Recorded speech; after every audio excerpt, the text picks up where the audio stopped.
live every minute with the fever dreams. I push a mind to a limit where it needs to feed. I work blind, got vision I don't need to see. I'm picking mind over matter, I believe in me. I need to find more hours in the day to breathe. Need to find more power in the way I be. And when my mind turns sour with the painful scenes, I need to scream out loud, I can't stop me. I wanna be the greatest like Rocky. You know I leave them all hating like a hobby. I'm out here making moves like a lobby. And if you ain't with me, it's your loss. See, I got my mind on the facts, I'm a python, grab what I like real fast. Choke until I have everything I attack, everything that I lack, everything that I want, and I see matter of fact. Cause I'm my own worst enemy. Only if I let it be. I can control anything if I can just think carefully. I control my destiny. Deep up in my mind I manifest it. Every morning I wake up obsessed, and everything I do the best. And deep within my mind you know I'll always manifest it.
Hello and welcome to My Mind Over Your Matter. My name is Rick, and let's go ahead and turn on the cameras here. It's a little spooky Halloween week. The focus is going to be all over the place. Sorry, I was running a little late today. Hope you had a good day today. If you didn't, blame Trump. Because I blame Trump for everything now. Just blame him. Got my medicine all rolled up. I just rolled it up right now. I just got to pack it in and light it up. I'm going to catch up on some news. I don't have much windows open, so that I will do in a moment. I really wanted to get this joint rolled up, though. So I think it's like the most important part of the show. It's getting your medicine rolled up. Getting your medicine rolled up and getting ready for the show. It's very important. Here we go. Nice and ready. Okay, so we got that out the way. Okay, so let's go ahead and put this away. And let's see what's going on here. Okay, what do I have? I got... see where we at here with the live. Give me 1 second. Gotta close this out. Let's see what this is about here. Bear with me. This news is probably a few hours, actually it's 2 hours ago. But we'll go ahead and watch it. Let me just set it up here. Man, StreamYard is doing more and more and more. You know what? Let me switch this out. StreamYard is doing so much, and I think it's messing up the speed and it's slowing everything down because I'm having like such a hard time getting everything coordinated. Every single day they're putting something new out there, and it's nice, but it's not. It doesn't help me at all. It's let's see. Let's go here. Let's see this. Hey, welcome back to Fox Weather as we continue to track major Hurricane Melissa, a devastating traverse across the island nation of Jamaica. Let's bring in Fox Weather hurricane specialist Brian Norcross. Brian, we wanted to get to you closer to the top. Brian of the got tired of his freaking contacts. Scene there with Robert. It's got to be that shift in the wind direction, right? He was a little sheltered by some of the high terrain, but man, it seems like that picked up considerably as Melissa's moving north. Yeah, but I think it's not moving north, Ian. I think it's moving more east. So I think what's happened is he's gotten into the more of the core of the hurricane. The system has kind of jogged one way or the other. It jogged right next to Montego Bay. It looks like they got the western eye wall. Now it looked like it's jogging back to the east. Yeah, it is jogging back to the east. Look on the satellite here and see if you're seeing the same thing I am. So here we see 145 mile an hour winds. This is the 5 o'clock advisory from the Hurricane Center, 921 millibars. So this north-northeast movement has been the general long-term movement for a while, although it looks like it is bending to the east, which was forecast. More of a bend, kind of arcing of this thing as the upper-level winds in the jet stream pick it up. So there's where it is right now. I also just, when we're on this image, just want to mention that this is not over for Haiti yet. We haven't talked about them, but that poor country, they're on the fringe of this. And they have been, and they've gotten feet of rain. And that we're going to hear about that one of these days, that something terrible has happened there, I'm sure. All right, here you see the Hurricane Melissa making landfall here in Jamaica. Let's go close up on this. Okay, watch now. All jogs back and forth. Now, there you see the move as of the 5 o'clock advisory to right there. See, it came up right near Montego Bay. It's about 10 miles away, then jogged off to the east. Yeah, it's moving more east. It's over here somewhere now. Yep. And Robert is right in here.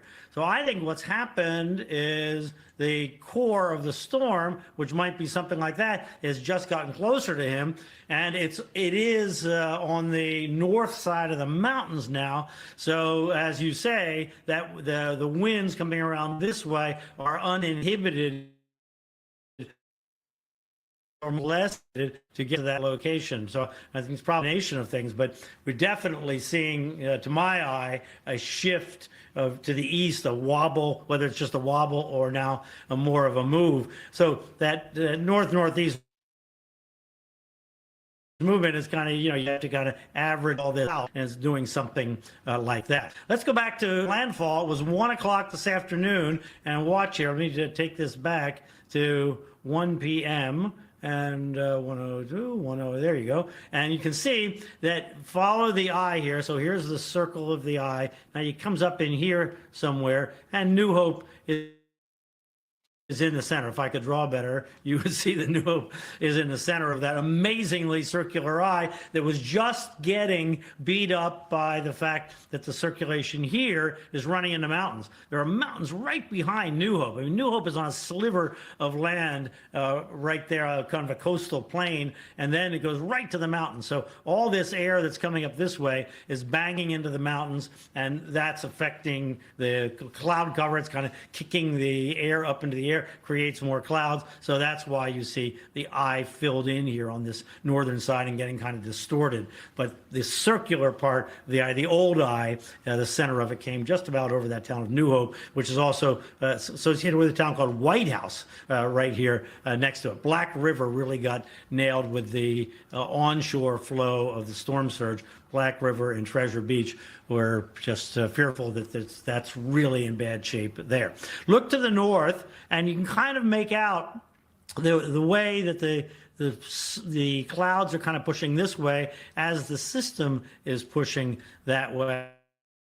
Montego Bay, when the system was right in here, was on this west side. So we'll have to see what we hear from Montego Bay and how much they got storm surge flooding, how they did with the wind, because they were in that western eye wall, which is not the strongest eye wall, but that is a significant issue. So there's where the Hurricane Center has it as of 5 o'clock Eastern time. Just offshore and not far from Montego Bay. There are the hurricane force winds coming around right into Montego Bay where all those people are sheltered. Now, these are the hurricane force gusts here. You see only over the northern part of the country now as the system is moving away. So let's see how long it's going to take to move away. About 8 p.m. Eastern, 7 p.m. in Jamaica. That's when the hurricane force gusts move away. Then by 2 a.m. in Jamaica, the wind should let up. But two things have yet that would have to happen after that. One is the sun has to come up because they won't have much electricity in the country. Second is the water still has to come down from the mountains. So the flood potential will last for a while. At least into tomorrow, it'll be dangerous where it's prone to flooding. All right, Ian? Yeah, always the longer fuse nature of that. But yeah, no question, that thing made a big jog off to the right. You could see that on satellite. And as you showed us, still so much of this still to go. Another landfall coming up later tonight, overnight, Cuba. That's Fox Weather Specialist Brian Norcross. Brian, we'll be checking back soon. Thank you. Okay, give me 1 second. I am trying to set up another video here, but like I said, StreamYard's doing its thing and it's slowing down the whole process of what I'm trying to do. So just bear with me momentarily while I get these videos up and ready. I got a couple of them here from the storm. I hate these new changes between StreamYard and YouTube. I am not liking the changes at all. It makes everything so much slower. And then everything just really feels bulky to me. Let's go ahead and put this here. Let me I got to do a lot of resizing too. Damn.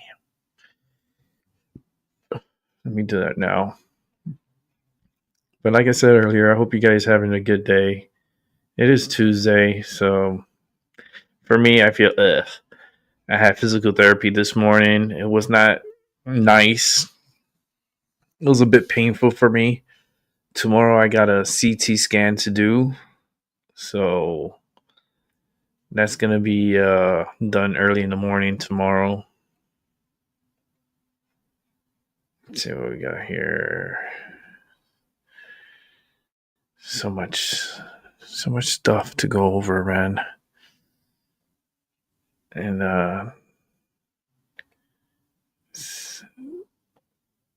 okay, let's see if this.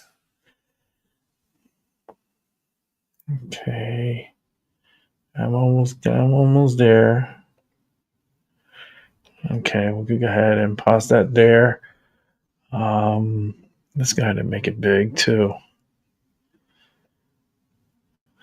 Such a busy morning. It was a busy morning. Like, I was covering the landfall of the storm, and I did a good couple of hours, like over 5 hours covering the storm. It was very devastating, that's for damn sure. And Melissa did hammer the hell out of Jamaica. Trying to see if there's any updates. This is an update here. Give me 1 sec. Go ahead and, you know what? I could. I hate when why is it popping up the chat if I didn't request that? Why it keeps popping up?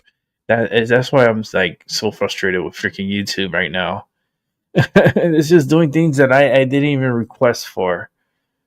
I hope they fix that. Let's go over here and check out the meso scale of Hurricane Melissa. Got to do a little clicking here, clicking there, setting up here, setting up there. And this is what Melissa looks like right now. I have a feeling this storm is going to try to rejuvenate, meaning it's going to try to re-strengthen because the center is off. And look how it's getting pink again. So this is it's going to start rejuvenating. Look, you see the bigger eye hole, like the eye. So it's getting bigger. So this storm, I think the mountains played a big role in getting a new eye wall.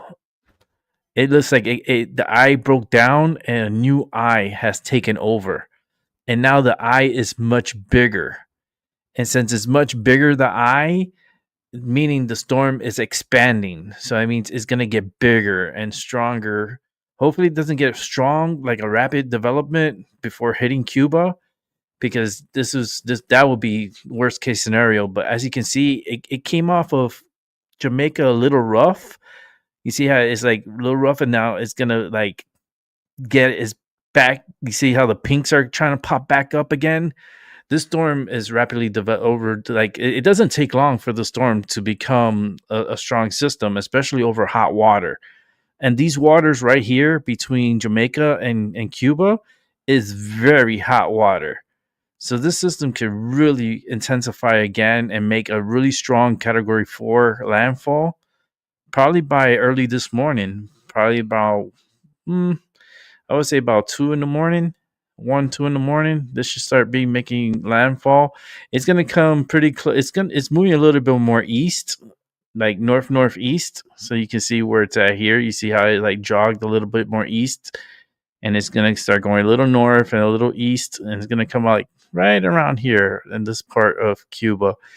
Let's see how long it's going to take to get its act together, but it's not going to take long. And this system has been very resilient. That's for sure. Very strong system, man. It's definitely an overachiever. Big time overachiever. Let's see. Let's see what we got here.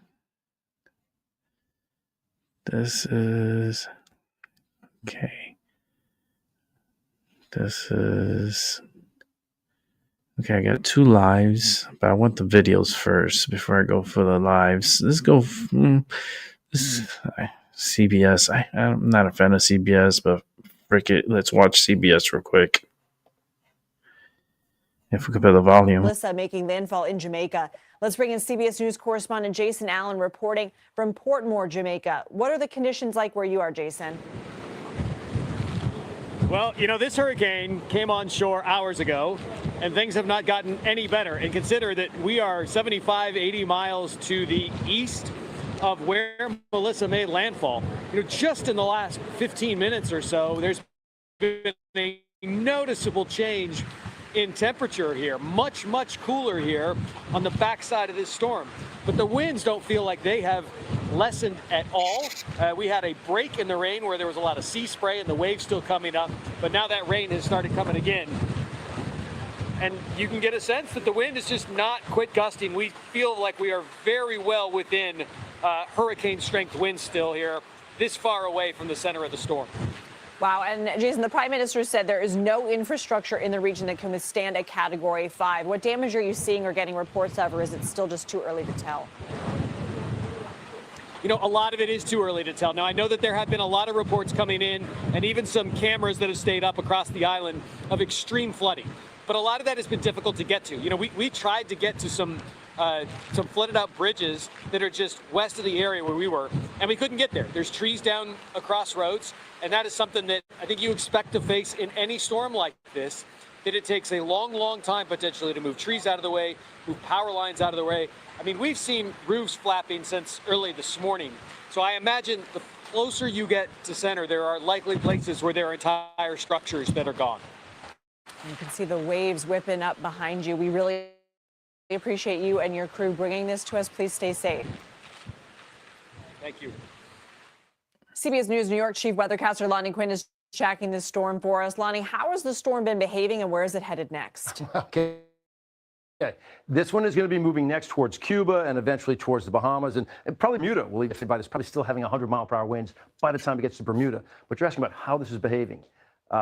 Linz, I've been doing this for a long time, and I've never seen a storm behave like this. This storm actually got stronger as it approach the shoreline. Typically, we always talk about with the land, all right, and some friction starting to tear it up a bit. Watch this, okay? Here you see those major hurricane force winds right around the eye wall, right? That's where you've got Cat 3, Cat 4, Cat 5. That's where you have 185-mile-per-hour winds as it came on shore. This is at 10 o'clock in the morning. 10 o'clock in the morning. 10 o'clock in the morning, they're dealing with the 185-mile-per-hour winds, and look at this.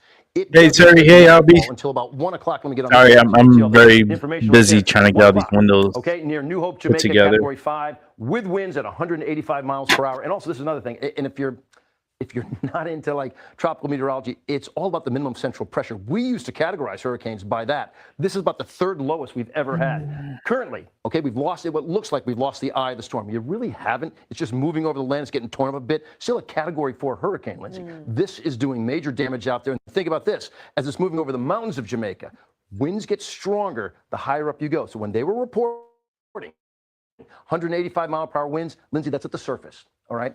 Let's go up, you know, to 300, 400, 500 feet. They get bigger and stronger out there. I think some of these mountaintops in Jamaica are going to get sheared. And if you take a look at where the storm goes next, it's going to be exiting probably as a low-grade Cat 4, maybe a Cat 3, and approaching Cuba as a Cat 3. Now it looks like it wants to emerge from Cuba as a Cat 3, and by the time we get into Wednesday, it's approaching the Bahamas. Category 3 storm is a major hurricane. We would refer to this as a major player, and prior to this storm, the biggest one Jamaica has ever dealt with was Gilbert, which was a Category 3 storm. It was a Category 5 this time. And you talked before, it's the biggest storm that Jamaica has ever had to deal with. How about this, Lindsay? Try this one on for size. There has never been a larger hurricane in the Atlantic or the Pacific to make landfall bigger than Melissa. Melissa ties Dorian in 2019 and the Labor Day hurricane back in 1935 with 185-mile-per-hour winds. This is like the granddaddy of them all, well, maybe the grandmama of them all, but it's a huge, huge storm. And the effects, we won't know the final effects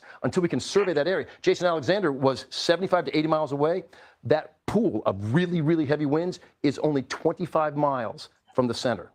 So he was far from really the worst of it. Wow. And when you say you've never seen anything like this, we listen. Lonnie Quinn, thank you.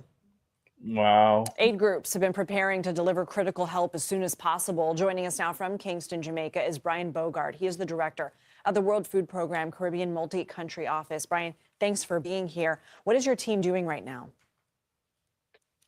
Thank you very much, Lindsay. Our team is really already preparing to surge and support and respond to the impacts of this crisis. So we have people here in Jamaica on the ground working with the government, working with humanitarian actors to coordinate and plan the delivery of assistance as soon as we have access. And then we have teams in Barbados, where we have a regional logistics center that are loading aircraft, vessels, so that we can deliver upstream support and supply to the country as soon as possible. What challenges does Jamaica's own landscape pose when it comes to getting workers where they need to be, getting aid to those directly impacted? Sure. I think it's really important to understand in a mountainous landscape, flash flooding that has clear impacts on bridges and infrastructure. So the movement of supplies from central depots to the areas where they're needed most is extremely challenging if we don't have access because bridges are wiped out. But in addition, airports, port facilities, the core infrastructure of the country could be impacted, and that may cause delays in bringing support in from outside. But I think it's also important to note that we have major storm surges that have been projected for Southwest Jamaica, and that could cause serious issues with infrastructure, and people are already devastated by the impacts. Some homes, I've seen images of homes that have already been submerged, government buildings that have been completely destroyed. So we are really preparing for the worst and ready to do whatever we can. What are you and your team going to need once this passes and recovery gets underway? I mean, the scale of this disaster is really unprecedented in the history of Jamaica, as your correspondent outlined. And I think inevitably we're going to need the resources, both financial, and in terms of capability from the private sector, from various parts of governments around the world to surge in, support the reconstruction and clear debris and be able to make sure that we have the resources to get to people and to restore the Jamaican economy to functionality as quickly as possible. Brian Bogart, thank you. Hope you and your team stay safe. Thank you so much. An American couple who were not able to get out of Jamaica before Melissa made landfall are trying to make the best of it in their hotel room. Bridget and Wayne Todd are in Negril, Jamaica, on the west coast of the island. The North Carolina residents were married last October. They took this trip as their honeymoon and first anniversary celebration. I spoke with them earlier, and while they both told me they have emergency training and have kept each other calm, this was not what they expected for their trip. I think we're a great support system. We know a lot about emergency situations. I think that makes us stronger together. This is definitely not the way we anticipated spending our anniversary, but we are just, thankful we do have each other. We're thankful for the staff here and all they've done to keep us updated, to prepare us the best that they can. And we're, just asking people to not only pray for us, Americans that are stranded here, but the entire country and its people of Jamaica.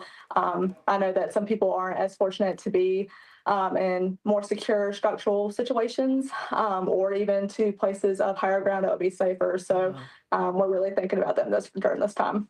Well said. And you guys are able to communicate with your families and let them know you're safe? Yes, we've been able to keep in contact as long as we have the Wi-Fi working here. And everybody's worried about you? Everybody is worried. The amount of so overwhelming. We're very thankful for everybody and their kind words and their love. All right. Well, Bridget and Wayne Todd, thank you both so much and stay safe. Wow, that's just wild. Just wild times that's going on. Let's keep it moving here. Let's see what's here.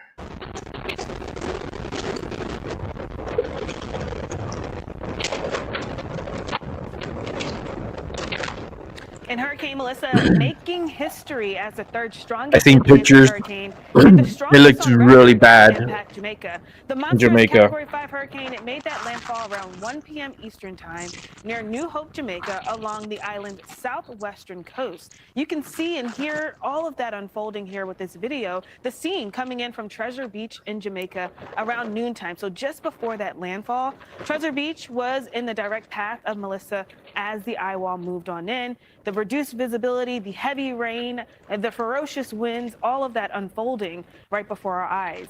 And we also have the Black River, which is along Jamaica's southwest coast.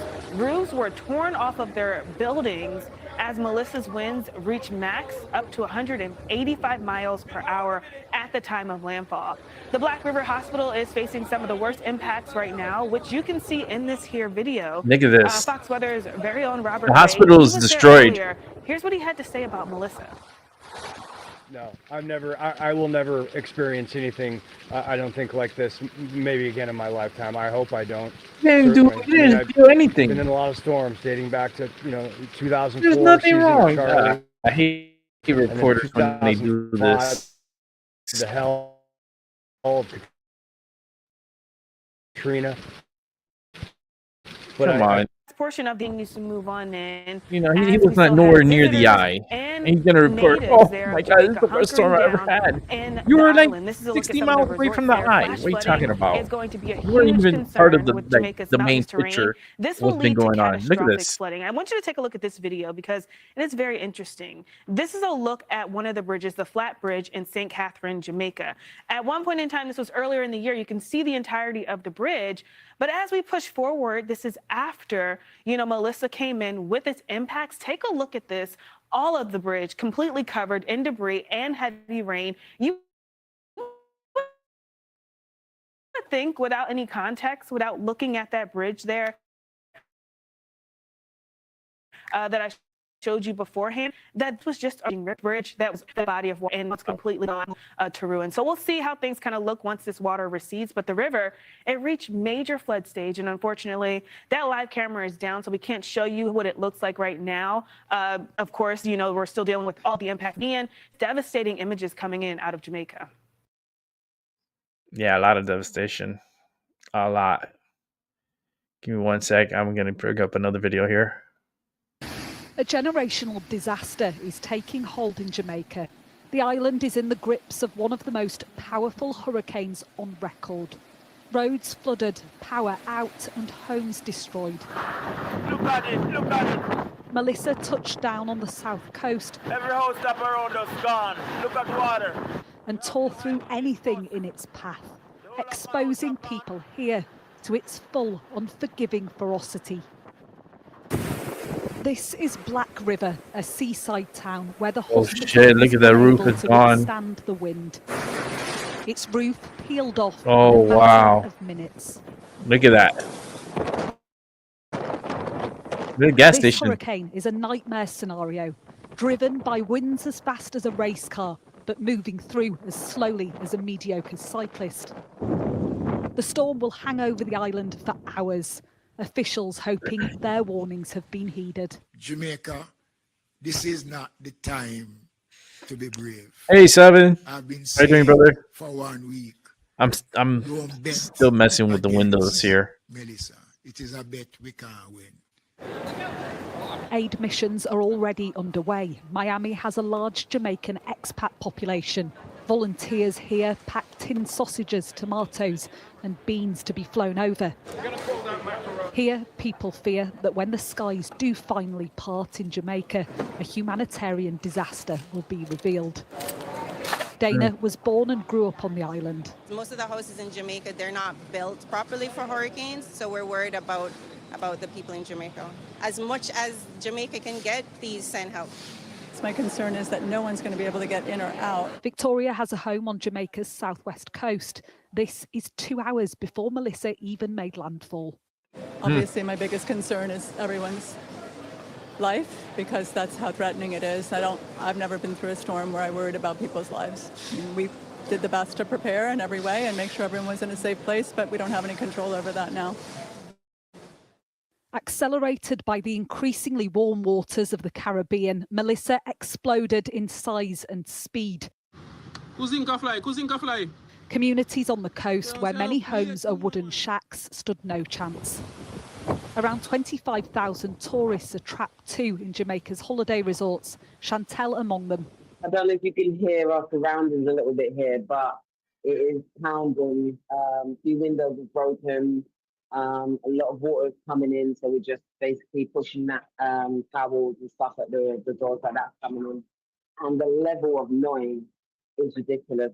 Trees have already bended over and flew away, and some of our roof is currently off. Nature conspired to send this perfect storm barreling through Jamaica. It will weaken slightly before likely making landfall in Cuba and the Bahamas. The extent of the damage and the loss of life is unknown for now. Martha Kellner, Sky News. I think the storm is going to hold this intensity. It might strengthen a little bit more, and it's going to make another landfall in Cuba. Let's take a look over here. Got the worst part of the eye wall, and you can look at what that means to those that live there. Now, let's show you some other vantage points all across the island. This was winds howling on the camera as the worst of it came through. This is Kingston. Think about how far away that is. The island's 160 miles long. That's about around 100 miles east, and you can still see that wind whipping across the screen, pressure washer effect. If you heard us talking with Robert earlier, this intensity. Now, a big component of all of this is the power grid. And notice power lines sparking as Melissa triggers widespread power outages. Sadly, this is where many fatalities can be reported in these type of events, is when that comes down, and you have to treat like every single one of those is live. And you can't restore power until the winds are usually less than 25 This storm is to 20 miles an hour. re-intensifying. And that doesn't look like it's going to happen until overnight. I'm So looking this at is the gonna be radar, something that they and wait till tomorrow it looks like it's morning to start re-intensifying. cleaning up. We have some other video. Look at the bridge before the flooding took it over, because then you're going to see the aftermath. This is in Spanish Town, Jamaica. This was on Monday, right? We're looking at the bridge. So this is the day ahead of time. And then now we look at what it looks like. There doesn't Yeah, even it's look gonna like be a lot there's more bridge, water. right? And you could see that water raging over It's that. gonna be like that along for with it, days. some debris. And you have to think, okay, that's a small bridge, but there's a reason why it's there. Communities could be cut off right now because of that being compromised and taken over. We show you some more video coming in where tourists, they're stranded. And that's coming through to us. We had a guest last night that was on their honeymoon. They have been stuck at that same resort near Montego Bay. We had another couple from Oklahoma that have been stuck. And you can see how many different vacationers are there. And imagine being stuck in an unfamiliar location and you have the strongest storm to ever hit the island is what you're going through. And you're told, hey, you're going to be able to fly out later this week. And you start looking online, trying to gather more information, and you're seeing all the damage that we just showed you. And you start feeling that vulnerability of, can I actually get out on Thursday or Friday? Will the airports be open? That's why we are going to continue on with this story beyond it leaving Jamaica and giving you those updates in the aftermath. I want to talk more about what could unfold beyond what we are seeing in Jamaica. We'll keep you updated. Of course, we've been checking in with Robert and Jared, our team that's there, right? You can see Robert here. Jared is his producer. You saw him last night if you were on the show. They've had a chaotic day today, and at times glass shattering. And a lot of you at home have reached out to us saying, are they okay? They are okay. And so we have been talking with them. We have another team member that's going to be getting out into Bermuda now as you start looking at the potential of them being impacted as well. Let's talk more about other threats that are embedded in this, right? We want to hear the questions from you at home. When we look at this threat, many people are talking about, well, there's so many layers of this. So here's a question from Abigail from Ohio saying, do we expect tornadic activity from this storm? And so we will be looking at that as well. Now, what we are looking at right here is we have actual information coming in from our teams that are out there. As of 5:41, the team here in Jamaica is physically and mentally strong. We, like the Jamaican population and tourists stranded on the island, have experienced extreme wind, rain, and power outages. Cellular service is out across much of this island. So Godspeed to all. We will continue our mission of documenting history, relaying the facts, shooting the impacts of people, animals, and the great island of Jamaica. Hard days are ahead for all here, but we need to get through these impacts tonight. This is all courtesy of Robert connecting with our team behind the scenes here, letting us know that he's okay.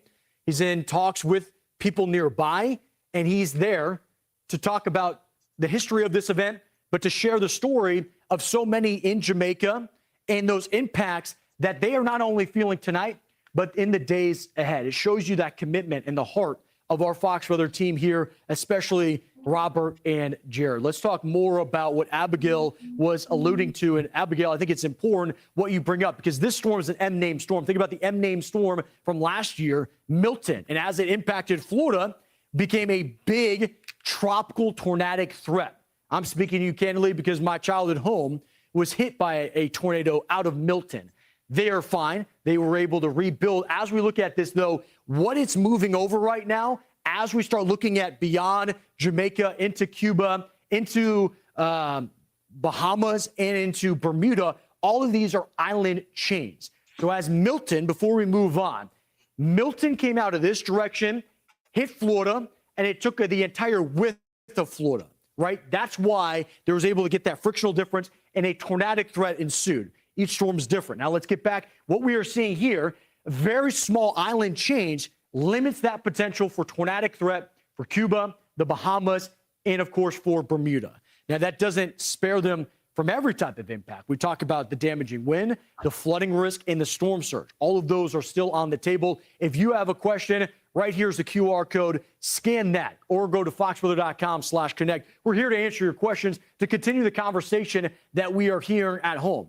It was you at home that was asking us what's happening with Robert, and he was able to give us that update And so we are listening as well. I want to bring you back stateside. A lot of course, focus, rightfully so, on what's been ongoing with the tropics. But we do have more information coming in out of the Outer Banks.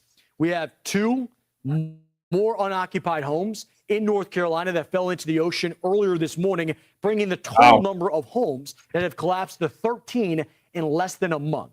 Now, I want to show you, Melissa, and I want to show you this low pressure that's moving in between and right in between into the Great Lakes. And in between all of this, you have a volatile wind field yet again. It's going to get windy here in Connecticut. Impact for those spots in the Ooh, it's going to get windy. And so what we are looking at is the overall impact of what they have seen throughout the day today as those homes collapse into the surf.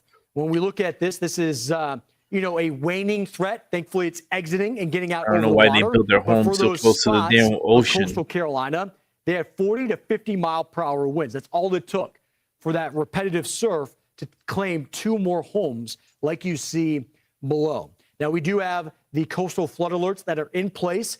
That's going to go all the way through tomorrow, so we'll be watching this. But we're going to keep it stateside now, and we're going to talk more about the threat for the South tonight and how that's actually married and is the beginning of the Halloween threat as that storm emerges later on this week. So let's dive deeper into what we are seeing overall with all of this. So our top story and our big focus is, of course, Melissa. But notice the timestamp. We have now fast forward to Friday, where it's moving just outside and making some impacts towards Bermuda.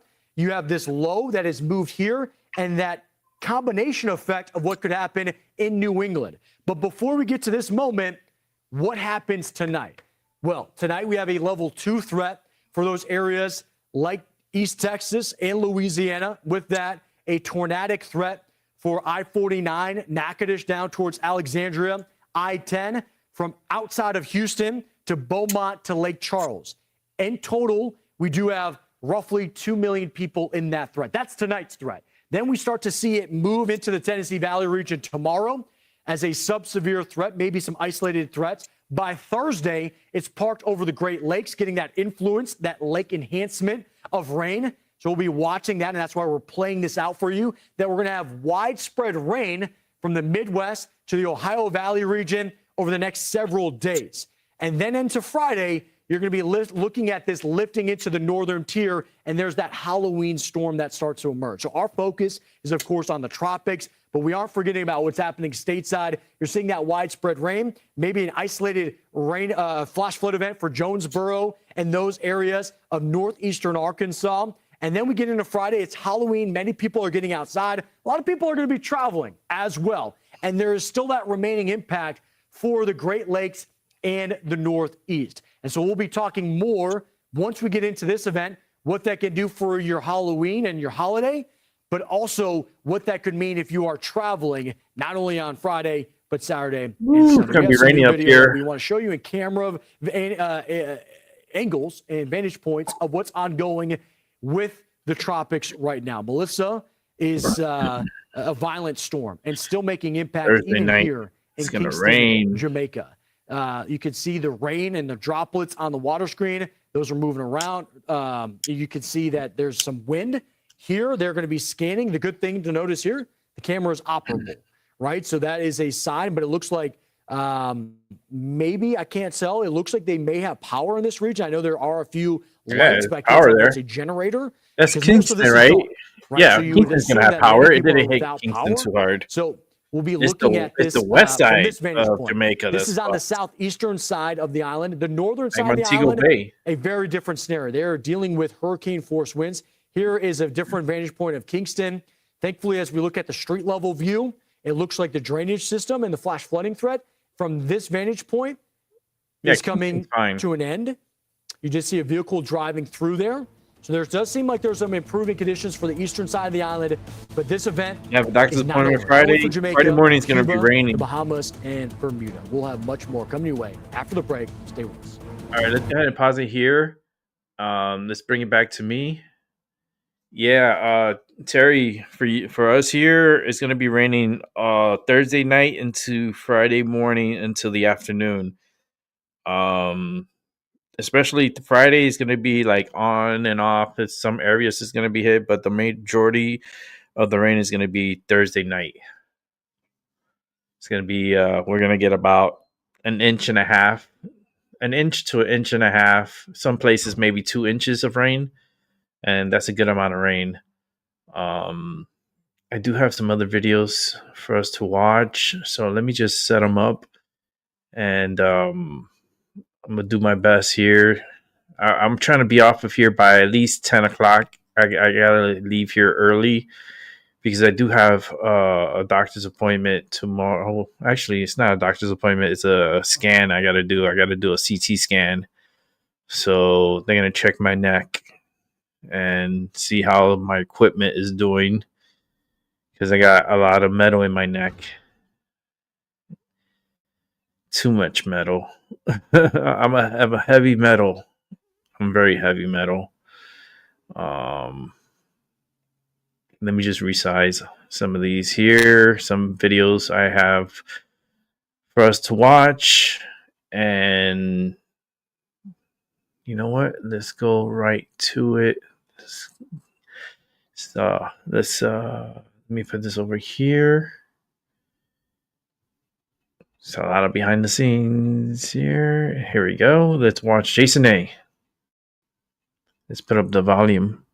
On record in the Atlantic Ocean. It is also the most powerful storm to hit Jamaica in that island's recorded history. Just take a look at this video. This is in the town of Black River, which was right near the eye wall. Melissa is the most powerful hurricane ever to strike Jamaica. But I have a and it's problem. also one of the strongest storms on record there in the Atlantic, with 185 mile per hour winds. Give a sense to our viewers, is there another storm that you would compare the scope of Melissa to?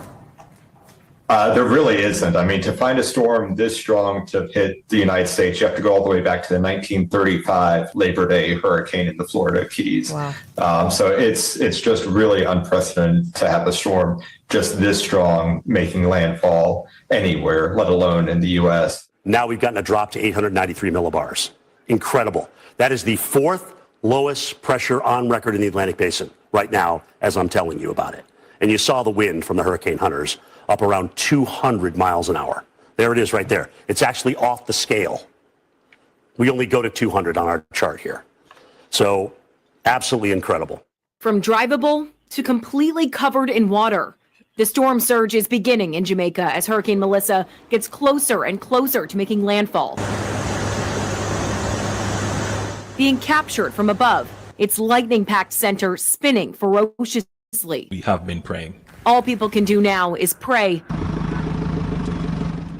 And Steph pointed this out earlier. When we kind of zoom in here, you'll see what I'm talking about. You can see these striations. They look like eyelashes coming off of this thing. These are gravity waves, and they are almost symmetric coming away from the center. God, look at the lightning. This thing is still deepening. It's still intensifying before it comes ashore. Say a lot of prayers for Jamaica, guys. They're going to need it. It does bring to mind Hurricane Maria a couple of years ago in Puerto Rico, which was very devastating there, but that was only a Category 4. This one is even stronger.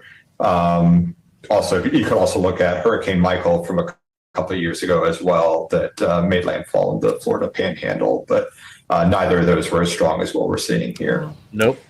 You study climate, you've looked at it over the history. Give us a sense of the conditions that would lead to a storm like Melissa to develop into the size and the scope. Yeah, so the Caribbean Sea has been really, really hot this year. It has been for a couple of years. And we haven't had any other tropical storms or hurricanes to kind of churn up the cold water from underneath. And so there was just a lot of fuel for a storm like this. Rainfall from Hurricane Melissa is already causing the Plantain Garden River there in Sunning Hill, St. Thomas, Jamaica to overflow into its banks. That is the southeast tip of the country. Residents there are being urged to remain cautious as these rising waters continue to pose a flooding risk in this area. And then also taking now to Kingston area. This is the flat bridge. We've been watching this all day long. You can see a live image on your right, but on the left, that is before this storm came through. And that's a really important image because if you don't know that, then you're looking at this after and you're thinking, okay, it's just a river. No, there was a bridge there. People were driving on it as of last night. So a lot of flooding, a lot of water already surging in that area. And then finally in Red Hills, I want to take you here. This is the same parish as Kingston, St. Andrew's Parish. This is a very mountainous area. So that is the other concern that we've been talking about all morning is landslides as this rain just starts coming down. Those really, really heavy wind speeds as well. Bill, Melissa just kept getting stronger before it made landfall. I don't know how unusual that is, and what is the track as we speak? It all depends on the water temperatures and the upper level winds. The upper level winds were very favorable. So it all depended on the water. And that's why Melissa got so strong. The warmest, deepest water on the planet is right over where Melissa traveled. And that's the reason it became this immense beast of a storm and kept intensifying until it hit Jamaica. It'd probably still be intensifying if it wasn't for the landmass of Jamaica. But watch the eye right here. So it's clear as could be, makes landfall, and then whoop. In the last hour, it just got cloud covered. So that's because it's going over the train now. There's mountainous terrain on Jamaica. We expect it to weaken. It'll try to reorganize and get its act back together, the eye at least, when it heads out over the open water once again north of Jamaica here in about 2 hours. So the latest advisory just came in from the Hurricane Center at the top of the hour. We're at 160. So that's like the bottom rung of a Category 5. Right now, what we're seeing is officials telling everyone right now to hunker down. Destructive sustained winds up to 185 miles per hour, extreme rainfall pouring down across the island after the storm gained strength in the Atlantic. The really, really warm ocean temperatures and ocean heat content just fueled that storm into a situation where it could rapidly intensify and become a seriously catastrophic situation. Video shows Treasure Beach getting hit hard. The Category 5 storm coming ashore near New Hope on the southwest side of Jamaica, causing devastating flooding and storm surge up to 13 feet. It will cause catastrophic damage, life-threatening damage. There is very little that can stop a Category 5 hurricane. You can see this river flooding in St. Catherine Parish, this bridge overtaken by water, debris floating down the river. Flooding is a major, major issue, not to mention the infrastructure damage of our road network and our bridges and, of course, obviously structures. Rescue crews standing by and ready to go. All airports shut down. Many tourists now stuck, forced to ride out the storm, including this couple from Arkansas who were celebrating their 10-year anniversary. Looking at the things we're seeing coming in online, Marquise, what have we got? Yeah, within the last hour, we're beginning to kind of paint a picture of what the devastation from this hurricane is really looking like. There's a video I want to pull up where in Clarendon region of Jamaica that shows what was a road pretty much just turned into a mini river. Usually cars are going down there, but there's at least, as you can see, several inches of water there. And in another video in that same region, you see trees almost just bending. As Bill just mentioned just a few minutes ago, we're seeing winds from anywhere from 140 to 160 miles per hour. Rain, they're expecting anywhere from 30 to 40 inches as this Category 5 storm really just wreaks havoc on the region. A lot of people have are in resorts, and even including an American couple who has been documenting what they're going through on TikTok. And I want to throw some of that sound of what they're experiencing right now in Jamaica. So weather is definitely intensifying, getting windier. At times you can barely see anything. Power lines are not straight. They are definitely leaning. And it comes in waves, huge gusts of wind, and then it'll chill. Apparently, this one is this building that we're in is the most hurricane-proof in the resort, so that's definitely good. We're also, for everybody that missed it in the last videos, on the top level, so that helps a lot too with flooding. Yeah, and this couple was at a Sandals resort in Montego Bay, and they've been documenting their experience over the last 24 hours. Also, you could also look at Hurricane Michael from a couple of years ago as well that made landfall in the Florida Panhandle, but neither of those were as strong as what we're seeing here. You study climate. You've looked at it over the history. Give us a sense of the conditions that would lead to a storm like Melissa to develop into the size and the scope. Yeah, so the Caribbean Sea has been really, really hot this year. It has been for a couple of years. And we haven't had any other tropical storms or hurricanes to kind of churn up the cold water from underneath, especially warms the oceans, and so provides a lot more fuel for some of these higher end hurricanes to tap into, and also provides a lot more moisture, so when they start raining, they produce a lot more of these heavy rains and flooding, especially in mountainous areas like North Carolina or like Jamaica here. Which I got to ask, as sort of the next step to Vicky's question, is this the new normal? I mean, is just the size and intensity of what we're seeing now just something that we have to become accustomed to? Yeah, I mean, I certainly hope, this is kind of almost a record-breaking storm. I hope that's not the new normal, but we are certainly seeing more of these really intense storms. The storms that we are getting are even stronger, more of those Category 4 and 5 storms like Helene and Milton and now Melissa. And so we know that as the climate's warming, it's producing more fuel for these storms. They're also getting wetter with heavier rainfall associated with them. And as the sea levels rise, then you're having more storm surge as well. Carl Schreck-Forrest, thank you so much for joining. We appreciate your expertise and your time, especially now. All right, let's keep it moving. From ever make landfall in the entire Atlantic basin. Walk with me. Let's get into what we're seeing out of this newest advisory. 8 p.m. 125 mile per hour wind, so it dropped 20 miles per hour, but still that's a high end cat.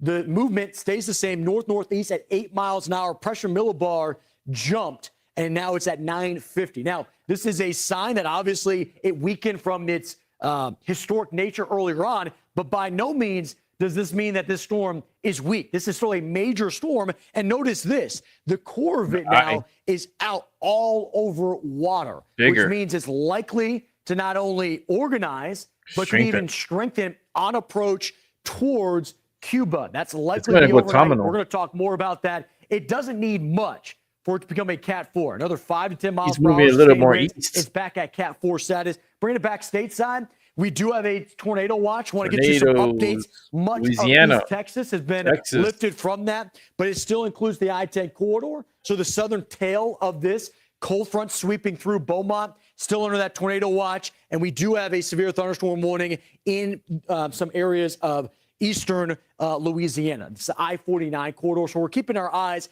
on the severe weather stateside. But of course, our primary focus is what's happening in the tropics. When you look at this, we use so many types of descriptions and superlatives to describe what Melissa is and how historic it is. But at times, it just takes a video to show you what it's like to be in that storm. We're going to be talking with Robert Ray. We have some of his visuals as he was on the northern side of this. But let's dive deeper into some of the video. We'll get you some new video throughout the evening time that's coming in, new information. But also, where do we stand next? Because it's not just about Jamaica. It's Cuba overnight. It's the Bahamas throughout the day tomorrow. And then it's Bermuda by Thursday, Friday. So there's still many more chapters in this book of Melissa. As we take a look at this, this is where it's kind of clearing out, moving out towards Guantanamo, Santiago de Cuba. Here's that landfall status, what makes it historic and the strongest storm to ever hit Jamaica, 185 mile per hour winds. But not only that, it's not. Pressure millibar dropping to 892. Let me see if I can pull up that map. We're going to talk about the significance of all of these numbers, but I want to show you this. Let's see what's going on. Oh, no. All right, that finished up. Okay, so let me bring it back to me. Let's bring it back to me. So,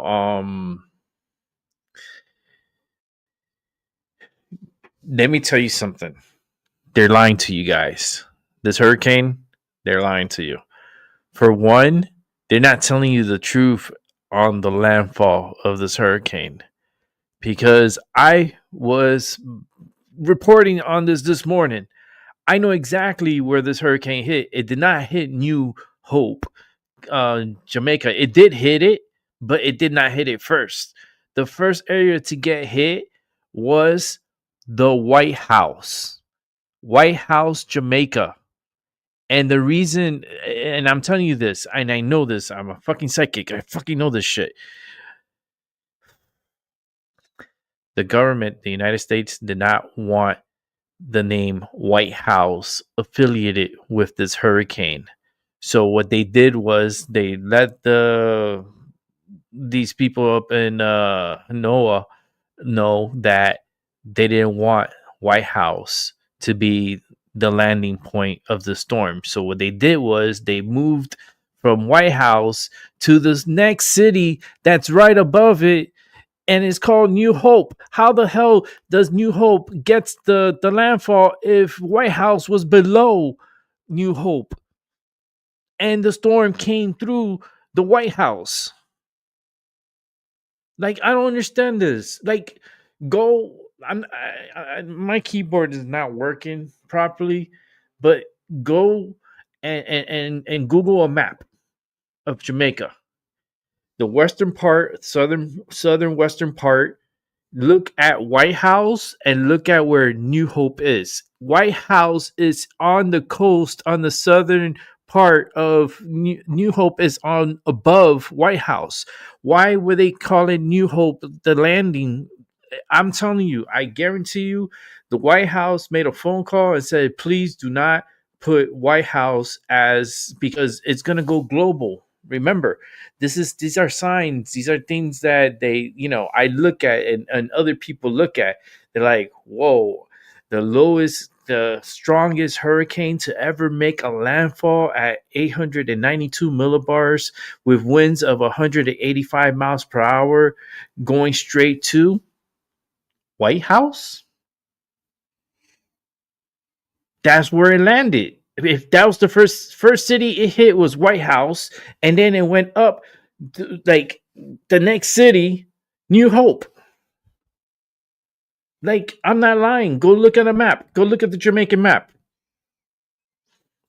I'm telling you, the government, they were like, nope, don't put White House with the hurricane because it's gonna look bad and it's gonna go out through all the media and the media is gonna run with it. Oh my God, White House, look, it's a sign that the hurricane was a category 4, and then you're gonna give the left so much like ammunition, right? So I'm guarantee you, the White House made a call and let NOAA know that make the landfall at New Hope.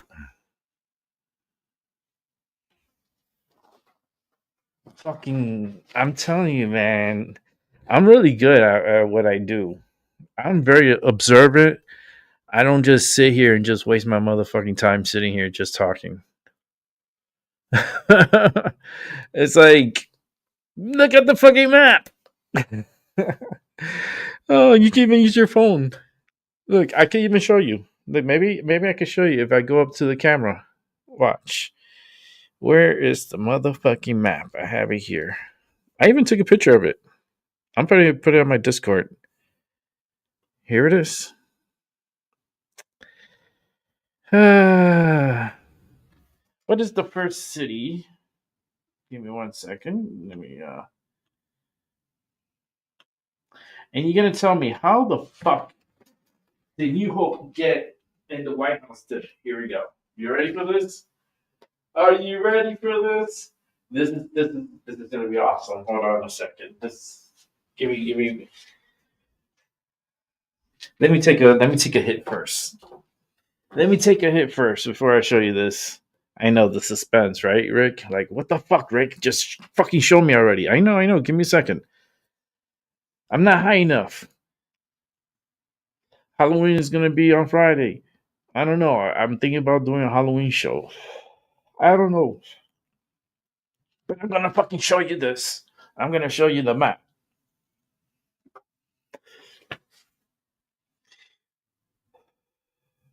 I'm gonna go right on my phone and show you guys. Fucking bullshit. I'm telling you.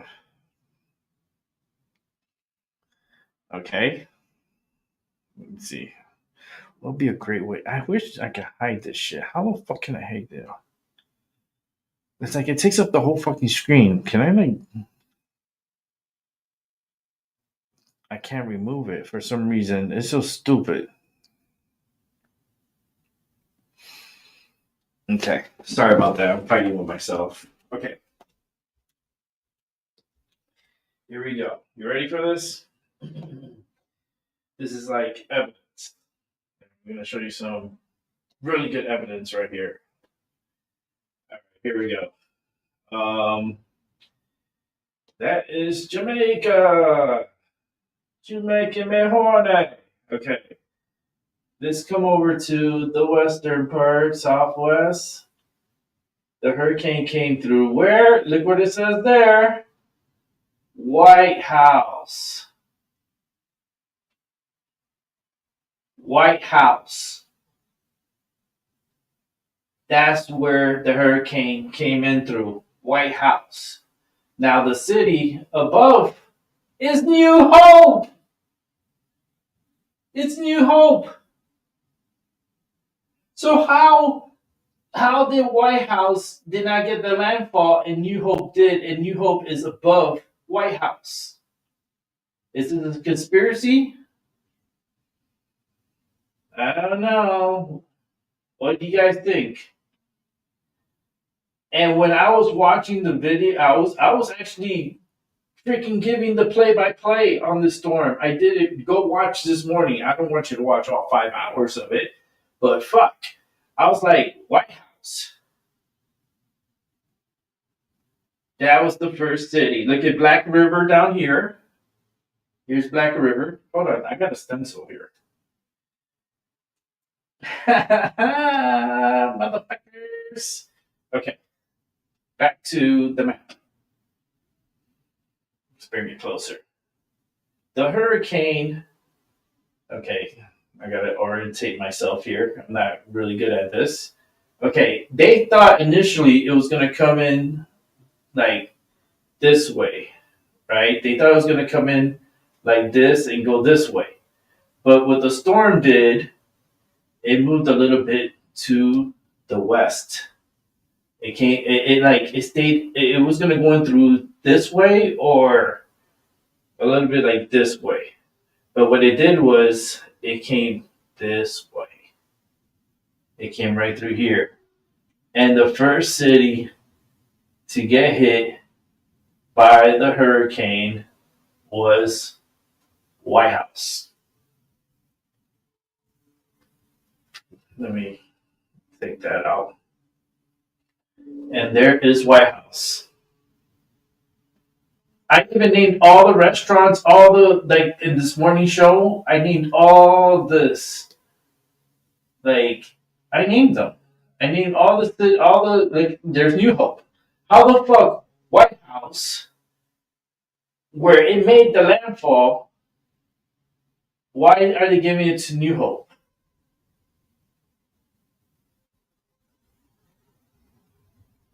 What do you think is going on? Very crazy, huh? I call bullshit. I call bullshit on the landing spot. Because even when you back out, what's highlighted? What's on your screen there? You don't see no New Hope. You see White House. You see White House. And White House is in red. Look, it's in red. So, I don't know, guys. I call the landing when it landed bullshit. I call it bullshit because that's not exactly where it landed. You know, where it landed was over at White House.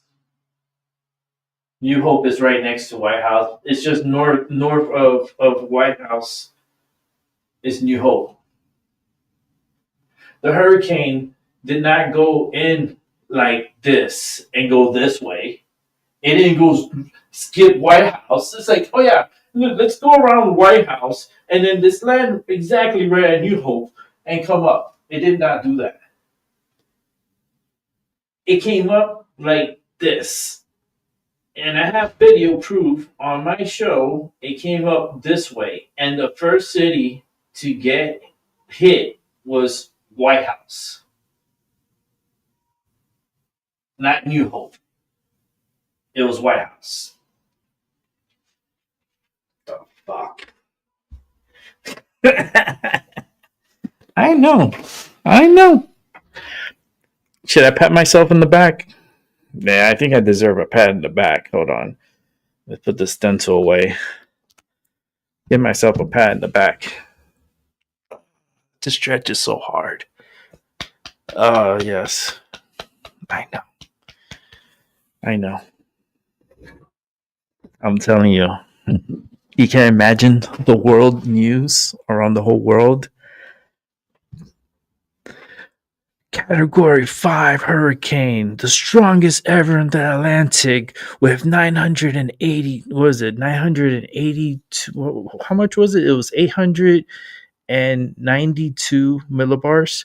So 892 millibars, 185 mile per hour winds, and it made landfall. Guess where? White House.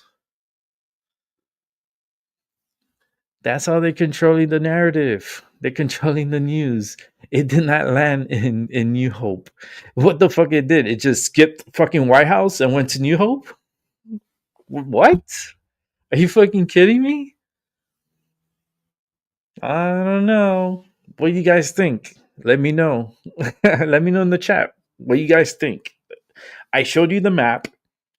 You want me to show you the storm? Because I could go back and rewatch my show from today. And I could point out when I was saying, listen, this is going to hit White House. And then it's going to be New Hope. It's like, and then you read it, it's like White House, New Hope. And it's like, it's a sign. It's a sign. And people are not picking up on it because they're so distracted by the disaster. And they're not paying attention to the wordings. And White House, New Hope. And why did they put New Hope before White House? Why did they not put the landfall at White House? I saw the landing. I was here live. Nobody here was here with me. So I was by myself. And I carried a whole show for 5 hours on my own, pretty much. And some people came by. I know Terry had came by. So, and I think Albie came by too. But I saw the landfall. And I was like, it's landfalling on White House, and then New Hope was next. And they just skipped White House.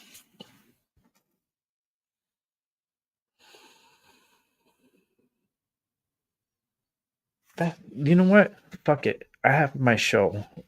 It's my show, and I do what I want. And I'm going to show you guys what I filmed this morning. Let's go. I'm going to go right to my motherfucking channel.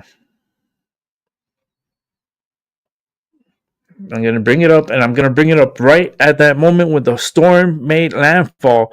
You're going to see exactly where it hit first, and it was White House, not New Hope. There you go. Damn, only 8 people saw my show from this morning. You guys, what's going on? Only 8 people. Very important news. Let's see. Here. Okay. Initially, they thought it was going to go to Black River. Okay. And I have the video here. And I'll just fast forward and shit like that. So let me make this big. And let's go ahead and show you guys. Here we go. Oh, who's that sexy man over here? That was a nice little background too. Not many people saw it. Okay, so here's Black River. Okay, here's the eye of the storm. You see these little black little things here in white and little black? That's lightning. This storm was strengthening. This storm, I would not have been surprised if this storm had reached 190 to maybe 195 mile per hour. This storm looked like they didn't get it all, like once it crossed in, this storm was strengthening. So let's go ahead and let's move forward. So let's go. Let's keep it moving. Let's keep it moving. Okay. Here. Okay, here it goes. Let me you know what? Let's speed it up. Let's go like not too quick, but let's go quick.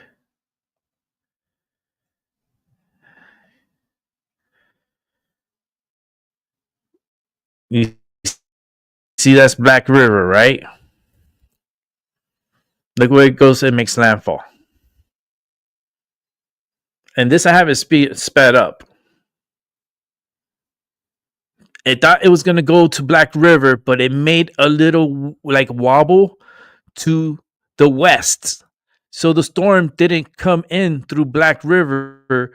It moved a little bit to the west and stayed by the water. And look where's White House. It hit White House. The first city to hit was White House, not New Hope. Oh my God. And I covered the story. Why people are not like talking more about this? They're like, oh my God, it's White House. It's the fucking White House. All right, let's try to speed this up through here because I just want to pick up. You see, it made that it was gonna go through Black River and it made that little left turn. And then when it did that little left turn, you see there's a little hook right here. And right in here is White House.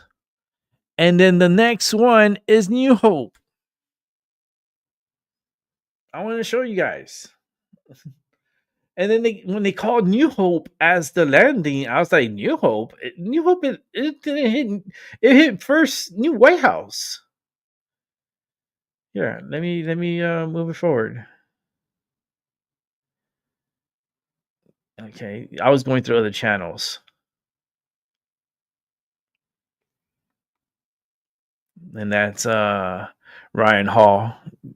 Good guy. Good. I'm subscribed to him, and he's a great. If you want to catch like tornadoes, storms, this guy subscribes to his channel. He's a good one. You see, this is the county right here. Does you see this line right here? This is what divides this parish.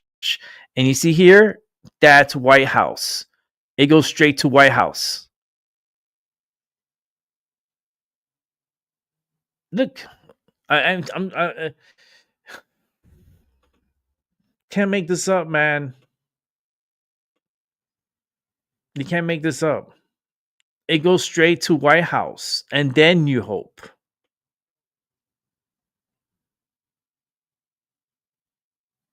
Let me see if I could get a little bit more closer here. You see, it's touching land right there, but it has to be in the middle of the eye to call it. And it went to White House. Come on, man. Look, he zooms in. He's showing the parishes up in here. But you see how it backs up quick? But this is right here is White House. Look at White House right here. You see where my arrow is right here? That's White House. How are you going to call New Hope? New Hope is above White House. That's why it doesn't make any sense why people are not talking more about this, because I feel like the White House made a call and say, listen, don't put the White House, put New Hope. You know, it's like it hit first White House, then it hit New Hope. It makes a big difference. If you want to be accurate, you want to be, you know, I watch weather for like my whole life since I've been alive. I've been into the weather. When I was little, I used to I felt like I could control the storms.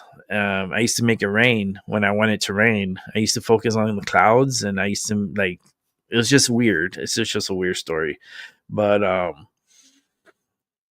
when I see something, I say something, and when I see shit that they're saying in the media, I gotta call it out. It hit White House first, and then it went up to New Hope. Here, let me move it up forward a little bit more. Here it is. Let me see. Right here. Look, White House. Look, what's in the middle?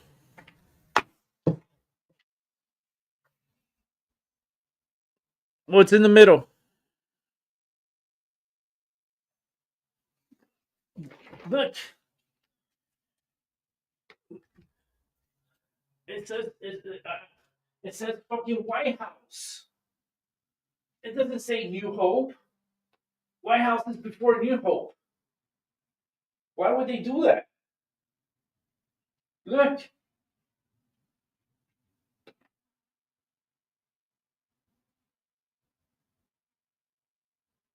White House, New Hope. Why did the White House interfere and made landfall in New Hope, which the storm hit the White House first? It hit White House. Come on, man. And the media's running with that. Everybody's like, New Hope. It landed on New Hope.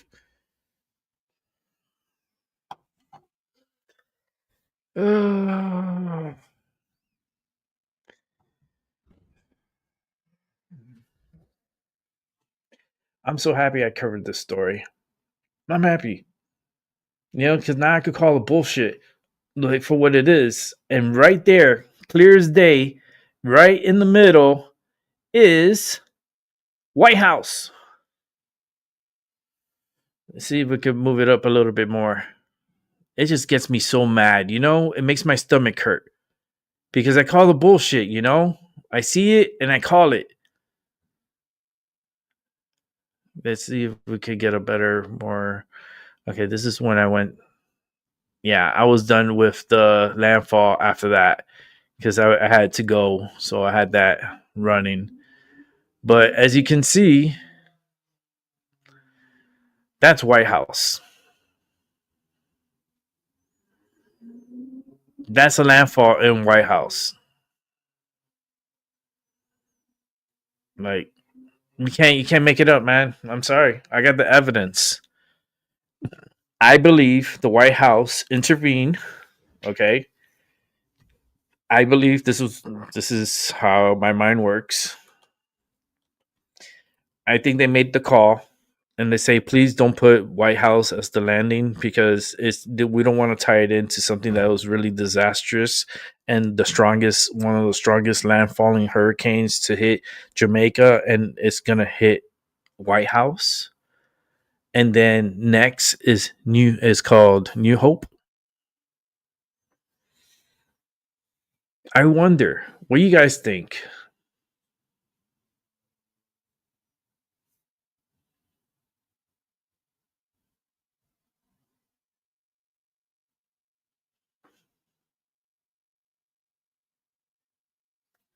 Yeah, but it's like it hit the White House first. It hit White House first. It didn't hit. It hit Newport second. It can't be first. New Hope is not before White House. It's above it. It's north. It's north of White House. So it's impossible for it to be New Hope to get the landing. It doesn't make sense to me at all. Especially that I covered the damn story. And I'm like, wait a minute. I was like, wait a minute, time out. What the fuck is happening here? This is going straight to White House, and then it was New Hope next. And I know it's a sign, and they didn't want it to be plastered worldwide. So that's why they put New Hope.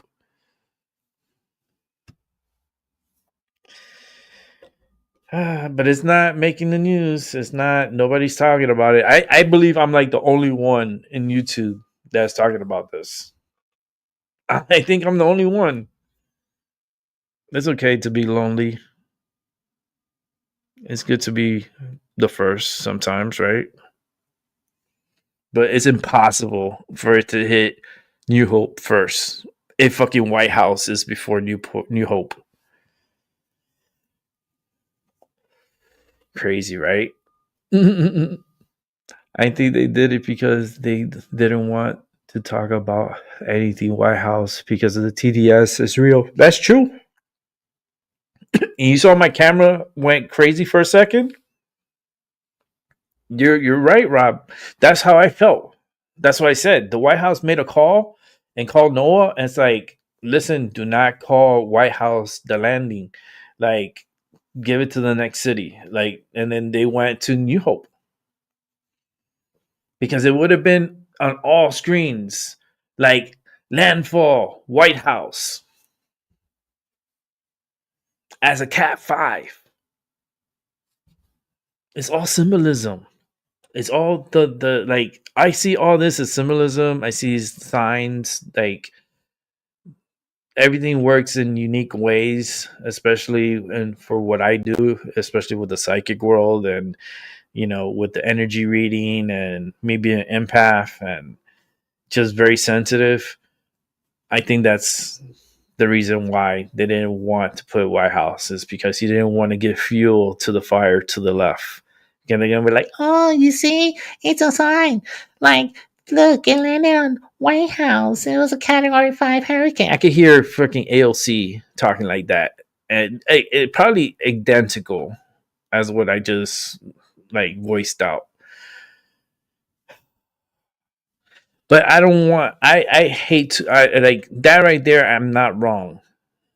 Like, White House was the first to get like hit, and then New Hope, and then all the others on the way up. But let's see what else we got. Oh Lord, you want to watch this shit? Okay, listen. Yesterday I was like, blame Trump, right? We're gonna blame Trump and we're gonna sue Trump. Okay, especially here in Connecticut, because it seems like Connecticut, among other states, to sue Trump administration over SNAP, because people are not going to be getting their supplemental help and all that stuff. They're not going to get their SNAP EBT for November. They're not going to get their first, second, third day. They're not getting their benefits. And now they want to sue Trump because of it. How come they don't talk to their Democratic partners and Democratic representatives and tell them, why the fuck are you like not voting to keep the government open? How about doing that instead of jumping to sue Trump right away? Like, everybody wants to fucking sue Trump. It's like, what the fuck is this, man? Like, that's such a waste of money. It's a waste of taxpayer money. Every time you sue, you're burning taxpayers' money. Like, Connecticut, what the fuck are you doing? Like, stop fucking with your stupidness. Like, no more for the illegals, no more benefits for them. If we all have to suffer, then we're gonna have to suffer, But the legals, no more, no mas. They're gonna have to go. That's it. Their funds is cut. No more thousands upon thousands of dollars in your bank account to fucking do groceries. No, you're not getting EBT cash and you're not getting EBT food. So get the fuck out of here as soon as you can. Here's your check for $1,000. And you know what? Give me that check back. You don't need this fucking money. Get the fuck out of here. Why the fuck we have to give you $1,000 to get the fuck out of here? Like, no, I don't think so. Like, you got to pay back on what you owe the taxpayer, all that money that you spent, all that food you consumed. Like, you need to pay back. We should send you back to your country with a motherfucking bill. That's what we should do. Like, here's your bill, motherfucker, and you got to pay it back, because then if you don't pay it within 30 days, we're coming after you. And we're going to send your ass to prison, and we'll send you to fucking El Salvador, because you're not welcome back in the United States. But let's check out this news here out of Connecticut, the state that I live in right now. You see how I zoomed in? It's fucking creepy tonight. Let's get it going. Shutdown now in its 28th day. No end in sight to the stalemate, too. And the Senate failed for the 13th time to advance a funding bill today. After that vote, Vice President J.D. Vance joined Senate Republicans for lunch at the Capitol. Senate Majority Leader John Thune then told reporters there are many ways to approach ending the shutdown, but didn't say if a deal is in the works. Connecticut's Attorney General is now suing President Trump and his administration for failing to fund SNAP benefits, which is a result of this shutdown. Starting this Saturday, and it's because of that is the shutdown. Your chief political reporter, Susan Raff, is live Fucking in Hartford to Connecticut. explain. Susan. Stephanie, Saturday is November 1st, and if the federal government does not reopen, that could mean lots of federal funding will stop coming into Connecticut. Here in our more than 300. I just showed it to you. Like you can even look it for yourself. Hold on, let me pause this. Long at food pantries. We're gonna rewatch this because this is an important one. And I want to stay quiet for this, but I'm still not done with that fucking New Hope and White House. Rob, we're gonna have this discussion. Like even my camera is going crazy. Listen, Rob. You saw the video. I show you proof. You go Google Map. You can see the first city before New Hope is White House, and the fact that they skipped White House and went to New Hope. I keep saying Newport. I don't know why. New Hope. Wow, look at my camera's going crazy. It tells me like. This is a big game. This is I feel like I don't know what the fuck, like what reality in the timeline that I'm living in that all this crazy shit is just happening. You know, a lot of secretive things that they don't like. It's kind of like Mandela effect. You know what I mean? It's like you see the White House and you see New Hope, but then they were like, no. It went to New Hope, and that's where we're gonna print off to everywhere, and that's all they're gonna talk about. Like if you just take a minute and do a little geography and pull up a motherfucking map, and you open it up, and you're gonna see White House is before New Hope. It just makes me mad. It just makes me mad. You know. I just want to say it's crazy to me that they will not say White House, right? Why they will not say White House? You know why? Because they got to say it all the time. They're like, this Hurricane Melissa hits White House. It hits the White House. It hit a White House. It hit White. Like imagine that repetitive, thousands and thousands of times a day for like months and months. I mean, they're gonna use that propaganda even for elections. They're gonna be like, look what happened. It said White House. It landed there, and look, Melissa landed. I know that's why the White House made that call to Noah, right? And told Noah, listen, don't use White House as the landing spot. Go to the city above. And that's what they did, and they gave it to New Hope. I'm the only one talking about this. I guarantee you. Mark my words. And I covered it today. So I was like, and I was 5 hours covering this damn system. Incredible. Freaking incredible. Right? You can see it. It hit White House first. Like if I go back to Ryan Hall and watch that part and show you guys once it goes right through, it goes through White House. Actually, you know what? Let me see if I can pull up Ryan Hall because I do have his video here. Give me 1 second. Ryan Hall. Let's go to his videos. Let's go to his live because that was live. And here it is. So let me open it. Let me cut the volume of it. Let me set this up real quick because I think this is more important than I know the EBT stuff is important, and I understand that, and we'll get to that in a moment. But I think this is more. We need to investigate this more in depth, right? Because they're trying to like do a Mandela effect on us, like in real time, and they're fooling people around the world with this New Hope.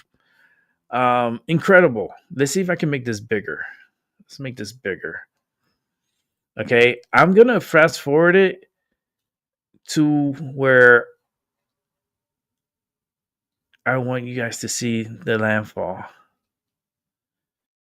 because he covered the whole storm.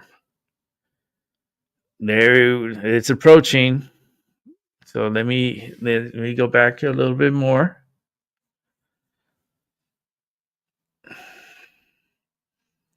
Oh, where's that pink dot? That's White House. That's White House. So how does it make a landfall on New Hope if New Hope is over here? Right where my arrow is, that's where New Hope is. White House is down here. And how are they going to call it?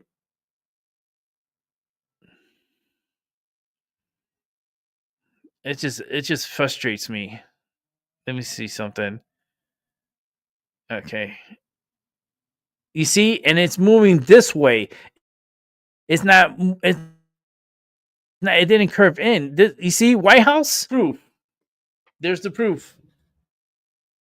It went over White House.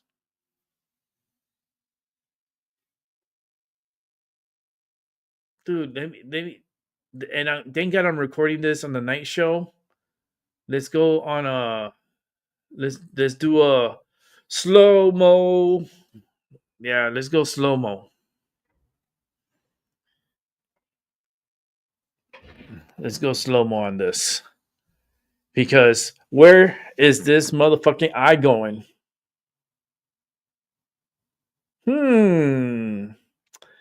Right. You want me to believe New Hope. But clear as day, it's hitting White House.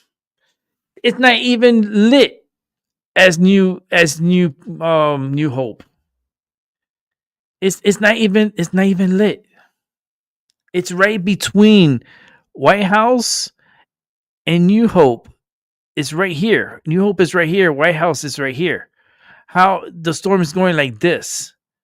So how does New Hope gets it? Come on, man. Come on. And then you can see it starts going like towards the east. It starts like it's moving north and it starts curling now, like to the east. That's White House, man. I think I showed you enough proof. The news is all bullshit. oh, Lord, there you go. You even blocked my picture. I let you block my picture. The news is all bullshit. It's true. You're right. This is evidence we're watching right now. It hit White House, not New Hope first. It hit White House. But they don't even want to put that out in the media. They didn't want to poster that for the world to use. Oh my God, look, a hurricane category 5. There's a sign from the Lord that is hitting the White House for destroying the East Wing. Look, it hit the White House, the category 5 hurricane. I know that's why. I know that, and it's smart of them to do. But don't lie to me and try to make me look fucking stupid, because that's not gonna happen. I'm not gullible like that. I'm just not. I mean, you bullshit me, but I could catch your bullshit, and I caught the biggest bullshit, and the whole world is fucking hypnotized because they're believing, oh, it hit New Hope. Okay, listen, I got a bridge to sell you if you fucking believe that shit. Okay, let's bring it back to me. It just gets me mad, It's just... Anyhow, How the fuck does hurricane just jump over a city, Atlanta? I don't know. It played hopscotch. This motherfucker did some double Dutch hopscotch maneuver and just jumped from the White House to New Hope.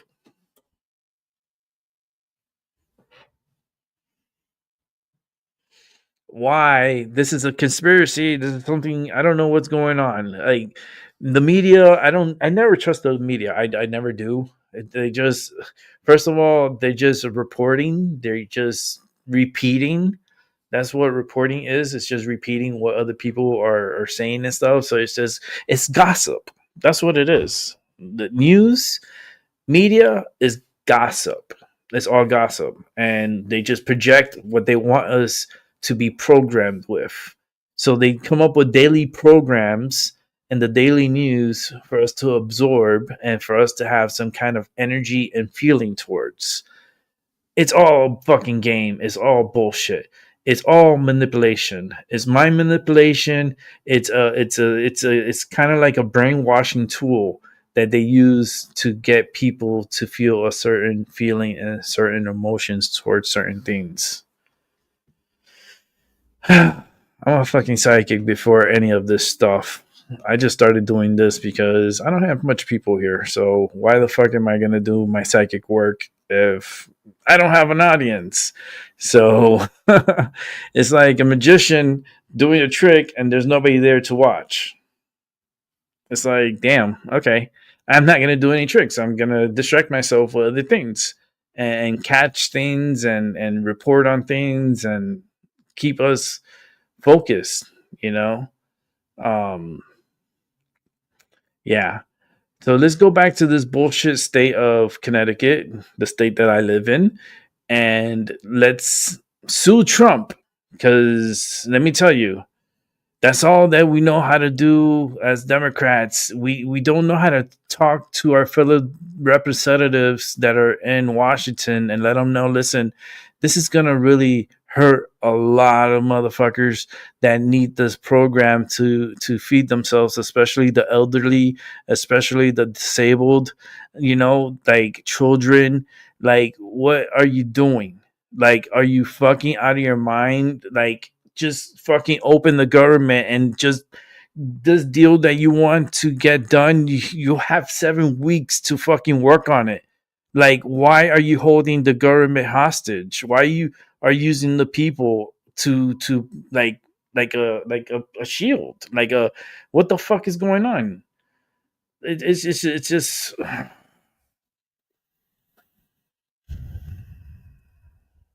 this world doesn't want me to. They don't want to see me mad. They don't want to see what I'm capable of. Because I'd say right now, the way things are going, I can see a big rock coming this way. And it's going to cause a lot of problems. That's all I'm going to say. And this big asteroid that they're not going to tell you. It's on the hush. 3i Atlas is out there doing its thing. We don't know what the fuck it's doing because they don't want to tell us. And it's top secret. You know, it could be fucking like, I don't even want to get on that because then I'll be here all night. I'll be here all fucking night if I start that. Let's go to the stupid Connecticut suing Trump for what? For the SNAP program. And they're blaming Trump for it, but they're not playing their own constituent, their own representatives, the Democrats that are voting, and they're not voting to open. You know, we have like what 57 votes. We need like 3 more voters, like 3 more states to come over and reopen the government, but they're all stubborn and they all want to no kings, no kings.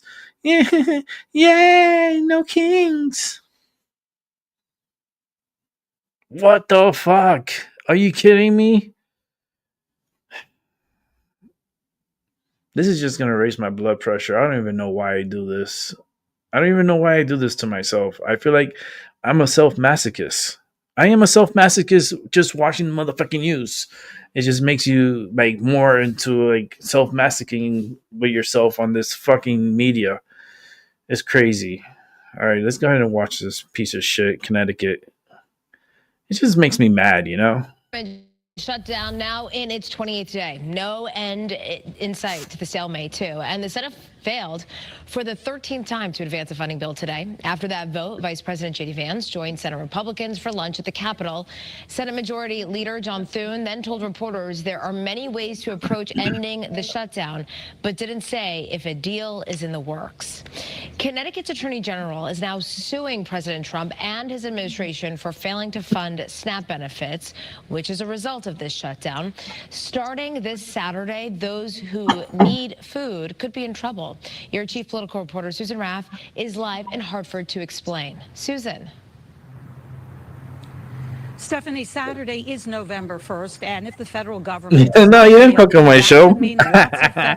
Nah. Stop coming into Connecticut. No, we're in the same page. More than 360,000 people could be impacted. Rob, we think alike, man. We're good. You're good on my books. Food pantries. Just the cost of living, everything, you have to make a choice. You only have so much money coming in. Like many who go to Amazing Grace in Middletown, Katie, who lives on a fixed income, also gets SNAP benefits. Food pantries are serving 27,000 more people compared to the same time last year. Soon, that assistance could be shut off. They are deciding, starting on Saturday, not to provide milk, bread, eggs to hungry children across our state and across our country. Attorney General Tong has joined with 21 other states and 3 governors to sue President Trump and his administration. In prior government shutdowns, the USDA has kept the program running. Connecticut's congressional leaders say there is a contingency fund to maintain SNAP benefits. There's almost $6 billion that is in this fund to cover They ain't gonna touch benefits in the event of a funding lapse. No, don't do it. Don't release that money. In our state. So that means municipalities and local nonprofits need to figure out a way to start pushing resources down into the community. Monday, Governor Lamont pledged $3 million for food share, which will help stock shelves at food pantries, but it's a temporary solution. SNAP also helps the economy. Supermarkets and local businesses accept EBT cards. Half of the customers at this small community grocery store in Hartford rely on SNAP. I don't want to overstate anything, but for folks who rely It's gonna on hurt those their benefits business. to put food on the table for their kids, for themselves, it'll literally be catastrophic. There's also a I know much bigger Connecticut picture is here. one. Connecticut gets $72 million in federal funding for the SNAP program, and lawmakers will be returning to the Capitol for a special session the second week of November. They'll have to figure out a temporary solution on going forward, but there also is a way for you to help. You should contact your local food pantry if you like, see if you can make a donation or even volunteer. Your chief political reporter, Susan Raff, Channel 3, live at the state capitol tonight. Susan, thank Susan, you're fucking full of shit, bitch. Sorry, that just came out. Listen, man, I don't know. It's funny how they like want to sue Trump. Like, it has nothing to do with Trump. You know what Trump is doing right now? He's making deals. He's making deals with Malaysia. He's making deals with Japan. He just like gave Japan certain weapons to use on their F-35s. Are you kidding me? Trump is making us billions of dollars on this trip. He's going to fucking Xi Jinping. He's going to probably see what's his face over in North Korea. That motherfucker. He's all over the place. And he's making deals, and here in the United States, they're just burning the fucking place down to the ground, embarrassing themselves in front of the world. They don't think that the world is not looking. This is such a fucking embarrassment. It is an abomination. It's a disgrace what the Democrats are doing into this country. It's like, listen, agree to disagree, but in this one, I can't side with the Democrats with this shit. They are holding the government hostage and they're using everybody's emotion. And you know why? Because they want everybody, and they're brainwashing their people. Listen, it's Trump's fault. It's Trump's fault. Build up all your energy and your anger. Go to Walmart and steal all their merchandise and steal and raid and civil war. That's what they want. The Democrats been doing everything they can to get that to happen. And guess what? It's going to fail and backfire. Like, their tricks are not working. These dossiers that they're playing, it's not working. I'm sorry. It's cute, but it's not working. And it's, it is what it is, man. It's all fucking bullshit propaganda. Yeah. Like, the media is the Democrats' propaganda machine. Of course. Yeah, all the blue states are suing Trump. Yeah, they that's all they know how to do. It's like, I'm so mad at you, I'm gonna sue you. That was what Letitia James ran on. The Attorney General from New York. Hello, she ran on getting Trump and prosecuting Trump and putting Trump in jail and taking all his money. That's what she ran, because she's all ghetto, right? She's from the hood. Hood rat has 2 criminals in 2 of her houses in Virginia. That's how crazy hood that she is. Come on, man. I feel like I live in a fucking dimension that is fucking stupid. And it's like everything that's playing in front of me, and especially when it comes to the government, that I've been paying attention a lot more than I've done in the past. It's just instantly you get an answer for the reaction and what I hear. And it's recorded on YouTube, so it's always going to be on there. I feel like I'm doing my own Bible, and it's a digital Bible. And when I die, people will come back and listen and be like, damn, this motherfucker was on point. It's like, I know. But thanks for watching. I appreciate it. Leave a like and subscribe, and tell your friends to subscribe and rewatch my shows from the past. It's pretty cool. I had a lot of different people here. And they come and go, it's kind of like, you get them under your wings, and then you develop them, and they all fly in their ways, and they go, and everyone does their thing. Everyone that comes across me, and then they go off and they do their thing. And I encourage that, I really do. And then I get more new people that come through. Little by little, we'll get more, and then I'm going to regret having a lot of people here, because I'm going to be like, fuck. But I'm still going to have a good time. All right, so let's go ahead and keep it moving, because we still got some stuff here to watch. So let's less talking, more watching. Yeah. You saw how the camera did that? That's so cool.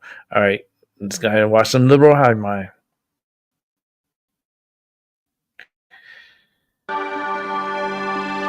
Hey guys, welcome to the Liberal Hive Mind, a channel solely focused on exposing the abundant hypocrisy of the left. And here's the meme of the day, brought to you guys by 5mind.com. Well, I guess the question has been, what exactly are they hiding? What are they doing? We've noticed outside the ICE facility in Portland, all these little Antifa encampments, these tents. And they've been very protective over these spaces. In fact, they've even been assaulting journalists who tried to get a look. They've been protecting these little camps, their little hideouts. Well, now the entire thing has been busted wide open. Finally, Portland police was forced off of their freaking behinds. They came in to clear the place. And so, of course, that now creates a great opportunity for our side to come in and infiltrate, to get a front row seat on what exactly is going on here. And that's what happened. We've got this base chick on X who walked straight into the Antifa camps, pulling back the curtain and showing what's behind, and what spills out. Well, it's equal parts comedy and equal parts he's a good channel. I like his channel. Again, all feeding to the same point that what is going on in these Democrat cities, this situation is so clearly unsustainable, unacceptable. And the idea that any of this is insanity, that it should be accepted as normal, well, that's just something I can't wrap my head around. Let's go ahead and get a front row seat into Antifa's little resistant tents. We got some stuff to get into, so let's roll the tape. All right, folks, so take a look at these clips. Would you be so kind to give me a tour? Hey, the Portland police are as much involved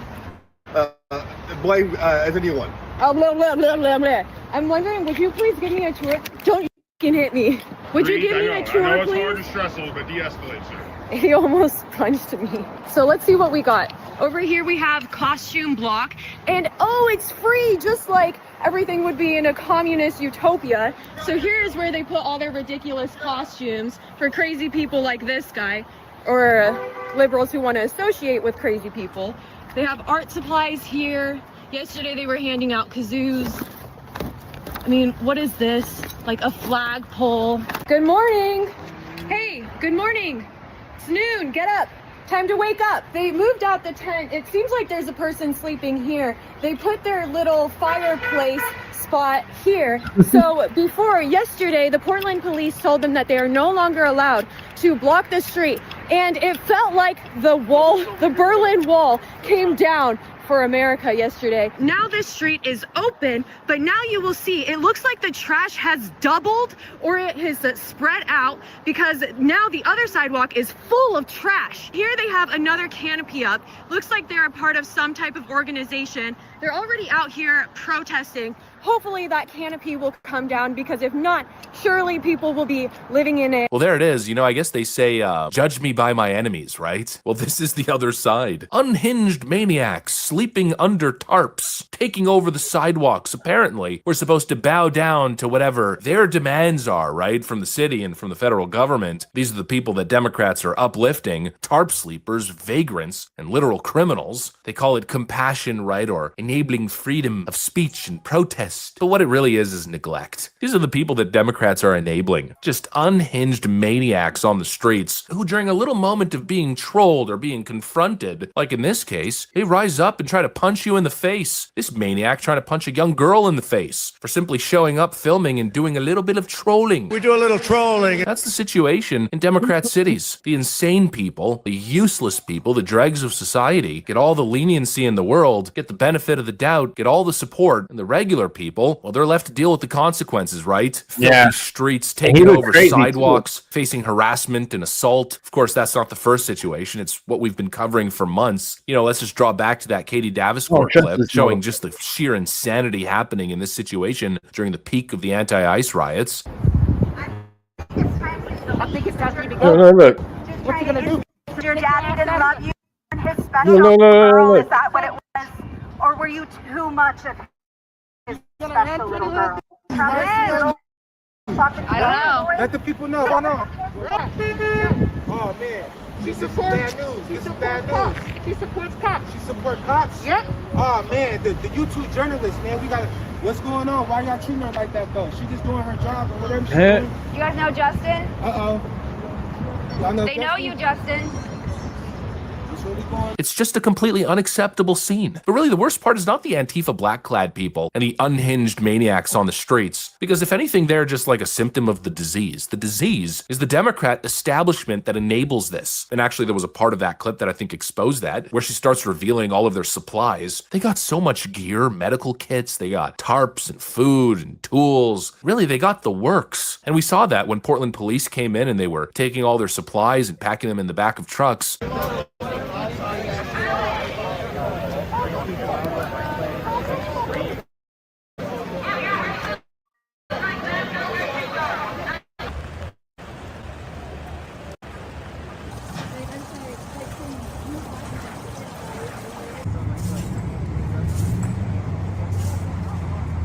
They're filling entire, massive moving trucks full of gear. And so it begs the question, who the hell is bankrolling this? You got Democrat NGOs funded by Democrat billionaires that are passing all the money down, basically supplying and paying these people to stay out there night after night after night for months on end, for years on end. If they wanted, they could have sustained this throughout the entire Trump administration. And then, of course, you've got the Portland Police Department and local Democrat leadership who allow it to happen. This third world hellhole scene. It's unacceptable. And it should infuriate every normal person. Imagine having to walk through that or drive through that every day trying to get to work, knowing city leadership is enabling this for months, for years, all because the optics works well for them, or at least that's the perception, right? The chaos narratives that they build. Never mind the fact that people are being assaulted, that if you go and challenge any of these people who have taken over these streets, they'll try to punch you in the face. Never mind the drug addicts that embed themselves in these crowds. They tell you it's freedom of speech, but you're not free to threaten and A lot of menace drug people addicts. on the streets, you're not free to take over city blocks or block public sidewalks. And you sure as hell shouldn't be supported by NGOs to do that. And of course, this is why showing up matters. You know, you might just see that clip of this young girl showing up and engaging in a little bit of trolling as just, you know, a one-off stupid internet video, but it's much more than that. It's one woman with one camera exposing the unacceptable situation on the streets. And then, of course, it's the patriots who showed up over the last couple of nights and last couple of weeks, really, finally having a counter-protest or a counter-presence to the Antifa goons. These Antifa people took the bait. They started assaulting people.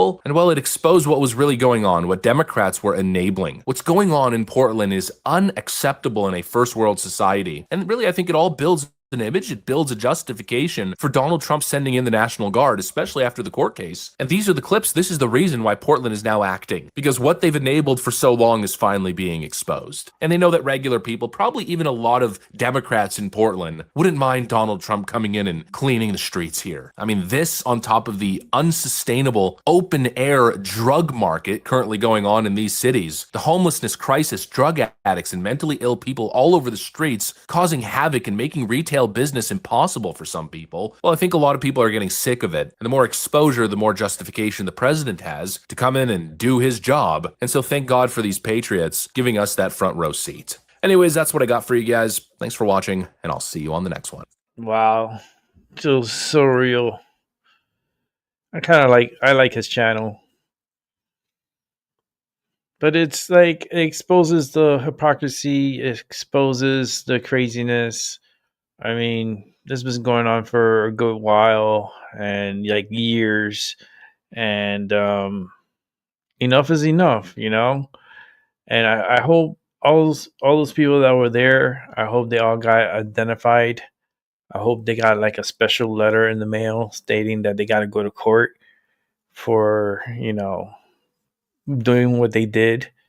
And they were identified by you could pin their phones at that location, and that's how you could get them and get them into court and give them a fine and maybe some jail time, you know, or maybe do some community service. How about cleaning the streets? How about cleaning all the streets around this country? You know, because a lot of these people could be arrested and then we could use them to do community service and they could clean the public streets. What a great idea. Look, even my camera's going crazy for the idea.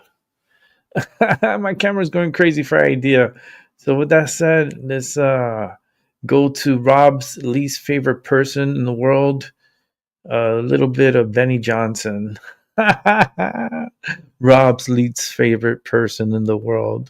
What are you doing? I'm burying you. I'm alive! I'm alive! You're waking the neighbors! No. Shut up! No! What's up, guys? Benny. President Truman famously said, if you want a friend in politics, get yourself a dog. Definitely don't count on the human beings in Washington, D.C., who, well, actually behave like dogs. All right, Rob. Have a good night, man. Appreciate it. Here, maybe angry little chihuahua, looking extremely guilty as she chants, "We love Joe," at the DNC convention. Look at this. Freaking Lady Macbeth here. Nancy Pelosi was the one who shivved Joe directly in the side and back. She went from his most ardent defender there's any chance he does on not TV and in politics. continue running. I hope not. I hope not. I mean, this president... David Ignatius recently came out saying he thinks the former president should not run. Yeah, so that's one. Look at her face. Look at this. Look at the soul. Like, there's just no soul left, right, in this individual. So much lying and cheating, so much deception. A few months later, fast forward from that interview, a few months, and here's Nancy Pelosi. Have you talked to him? Is my only question. What I have to do. Right. He made the decision for the country. My concern was not about the president, it was about his campaign. All available evidence says that Nancy Pelosi is the one who literally traveled there to tell Joe Biden that he's no longer running for president. Evil, evil witch. Joe Biden's own family admits this. Speaker Emeritus that would say, well, I'm going to leave it up to, but I don't know. And they had already made a decision. They had clearly made a decision. And when I say they, I mean the speaker. Nancy Pelosi drove Joe Biden out of the race. More than any one person, Hunter Biden, Ms. Pelosi was the one who drove his dad out of the race. They made a decision. The Speaker of the House made a decision. Now we're learning that even Barack Obama was kind of surprised at all of this, the Machiavellian evil of Nancy Pelosi. Man, listen to people who work in Congress talk about what Pelosi is like in person. She is. I just see what he pulls up. Personification of evil. Obama's reaction what he's to talking surprise about. endorsement of Kamala Harris revealed. What the F did you just do? Former President Barack Obama was not happy There's a lot of with things I don't like Pelosi's about quick endorsement Bennett, of Kamala too, Harris, and he let it be But known. I in a know, phone I call know with the Speaker. hatred. I know Pelosi the described feeling. Harris as brilliantly astute and full of confidence. The ex-California senator could defeat Trump in her endorsement, which came less than 24 hours after she knifed Joe Biden in the back. Obama, who preferred to let the process determine Trump's Democratic Party opponent, called Pelosi shortly after the endorsement to vent his frustration, according to a book called Retribution. The Obamas were not happy, a Pelosi confidant told Carl, according to the excerpt obtained by the Daily Mail. One person summed up the message to Pelosi, "What the F did you do?" Exclusive, Obama's furious call to Pelosi after Biden betrayal. Obama called her and said essentially, "What the F did you just do?" Pelosi, the former Democrat, told the former Democrat president that the train has left the station. The endorsement had come as a surprise to Obama because he and Pelosi had been in regular communication, and it appeared that the 81-year-old Biden was nearing a decision to drop out of the race. Yeah, They that's why I agreed like that Harris should just not gets simply be news, handed the like, good news nomination stories. unchallenged. Makes Therefore, it easy Obama and for me. Pelosi, arguably the two most influential figures in the Democrat Party, had privately agreed to abstain from making any endorsements.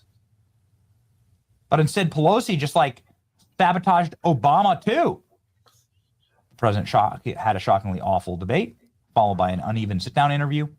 He even made several eyebrow-raising gaffes, including calling Ukrainian President Putin at a NATO summit and so on. Those fumbles didn't help Biden address mental competency concerns, and he appeared so physically frail that the Secret Service agents had to get him into the back of an SUV when he walked out to Rehoboth, Delaware, after an emergency trip back home. You remember this. And this kind of explains that cringe Kamala Harris Joe Biden endorsement, doesn't it? This is so funny. It's just really interesting to me to watch how this all played out actually behind the scenes, because it seemed so haphazard, like it was clearly fake.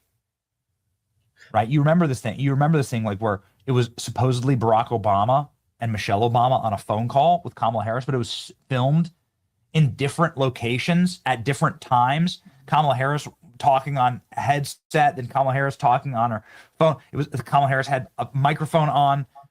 It was all filmed incorrectly. They were clearly stitching it all together. Kamala Harris made sure that she wore her $60,000 Tiffany's necklace while she did it. Isn't that amazing? You remember this? It was just like a nightmare. The whole thing seemed so haphazard. It seemed so rushed, so collapsed. It was from there that he decided to abort his reelection bid, putting out a statement on July 21st and endorsing Harris soon after. Around 1 p.m. the next day, Pelosi endorsed Harris, leaving Obama miffed. The former president wanted to know what had happened. Why had Pelosi issued a statement endorsing Harris so soon? Why hadn't he and Pelosi agreed days earlier that the party leaders were not going to anoint Harris? That would be a mistake. One source close to Obama told the author of the book that the former president wasn't actually angry at Pelosi over the endorsements, characterizing the conversation as ribbing. But other sources claim that Obama was genuinely irritated by Pelosi's move, using four-letter words to describe the tone: effing pissed. A senior Biden advisor, also worked for Obama White House, told Carl that the real reason Obama didn't want Pelosi to endorse Harris so quickly was that the former president didn't think that Kamala Harris could win. There's only one black Jesus, the senior Biden advisor quipped. Someone even closer to Pelosi was surprised at the former House Speaker's decision on Pelosi's own husband. Kamala, Paul Pelosi said. "Don't start with me," said Nancy Pelosi in the conversation shortly after the endorsement. Okay. Well, it's a total nightmare, and it's something that obviously is still playing out in real time. And Nancy Pelosi looking just beat up after President Trump's landslide victory because of her endorsement. And Any getting, second like, thoughts about what second happened roasted on camera. last summer or with I don't have any second thoughts, but I do have a second thought about the Republicans. If they want to measure mental acuity or sanity, they ought to look to their own president, because the president of the United States, who was asked one question and answers by saying President Obama is guilty of treason, he is not of sane mind. But no, I have no second thoughts. I think that backstabbing Joe Biden. he was a great president. He accomplished remarkable things in a 2-year period where we had the majority. He had accomplishments that were seen in the same light as LBJ, Franklin Roosevelt. He didn't have as long a tenure as they did, but he had the quality of legislation, make a difference in people's lives. It's unfortunate that it went down this path, but I think that history will treat him well, because he did great things for our country. A super patriot, loved America, honored our Constitution. A big contrast to. So it's totally worth remembering just how evil these people were to Joe Biden. Joe Biden's no victim necessarily, but his own family understands this. Under Biden, snapping on the actual overall Democratic Party kind of sums up the way that the Biden family expresses on this moment. Opinions, but him, him, and everybody around him. I don't have to be nice. Number one, I agree with Quentin Tarantino. George Clooney is not a actor. He is a I don't know what he is. He's a brand. And by the way, and God bless him. You know what? He supposedly treats his friends really well. You know what I mean? Buys them things. And he's got a really great place in Lake Como. And he's great friends with Barack Obama. You. What do you have to do with anything? Why do I have to listen to you? What right do you have to step on a man who's given 52 years of his life to the service of this country and decide that you, George Clooney, are going to take out basically a full-page ad in the New York Times to me and James Carville, who hasn't run a race in 40 years, and David Axelrod, who had one success in his political life, and that was Barack Obama. And that was because of Barack Obama, not because of David Axelrod. And David Plouffe, and all of these guys, and the Pod Save America guys, who were junior speechwriters in, on Barack Obama's Senate staff, who have been dining out on the relationship with him for years, making millions of dollars. The Anita Dunns of the world, who's made $40-50 million off the Democratic Party. They're all going to insert their judgment over a man who has figured out, unlike anybody else, how to get elected to the United States Senate over 7 times, how to pass more legislation than any president in history, how to have a better midterm election than anybody in history, and how to garner more votes than any president that has ever run. And I wonder how much he had to for his. Not to mention how many lines he did before this. Jay Tapper, my mom or something. I don't know. well, I don't know. Yeah. For real though, I don't even think it's your mom anymore. No.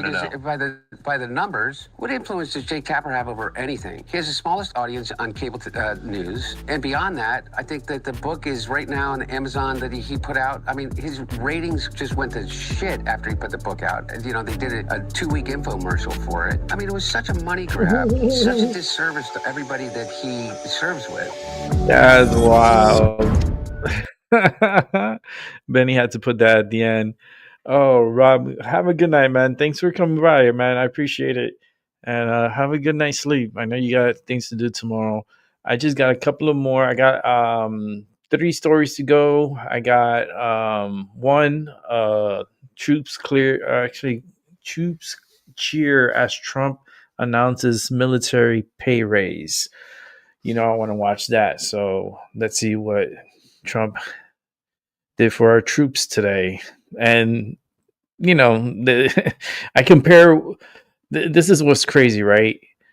That's why the United States, man, it's just crazy.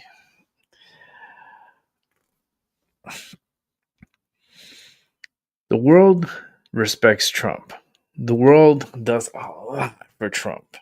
Like they love him, they respect him, they dance for him. He danced back for them.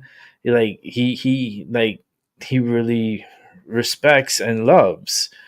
And the Democrats lately have been so like that stubborn, like very hateful. It's like, if I don't get it my way, I'll close the government and I'll leave it closed forever.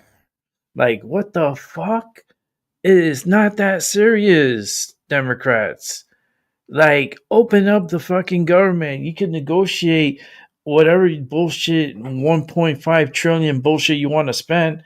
That's not going to happen. So we better come up with a better plan and you know, a reasonable one, and then we'll see if we can figure this shit out within 7 weeks. But why are we holding America hostage? You know, that's and the fact that the Democrats are trying to blame the Republicans, that's like the shit on top of the cherry on top of the shit. Like, that's crazy.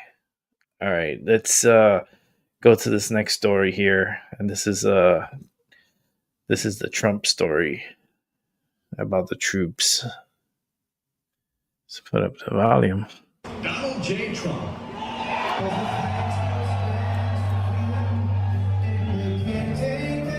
Okay, I cannot put the music, so President Trump got a hero's welcome from hurry U.S. up. service members in Japan, and he gave them a big surprise with this. As we make a record investment in our military, we've never spent so much, and we've never spent it more wisely, because now we watch it. We spend it properly. I'm also supporting an across-the-board pay raise for every sailor and service member in the United States Armed Forces. Pay raise for the military.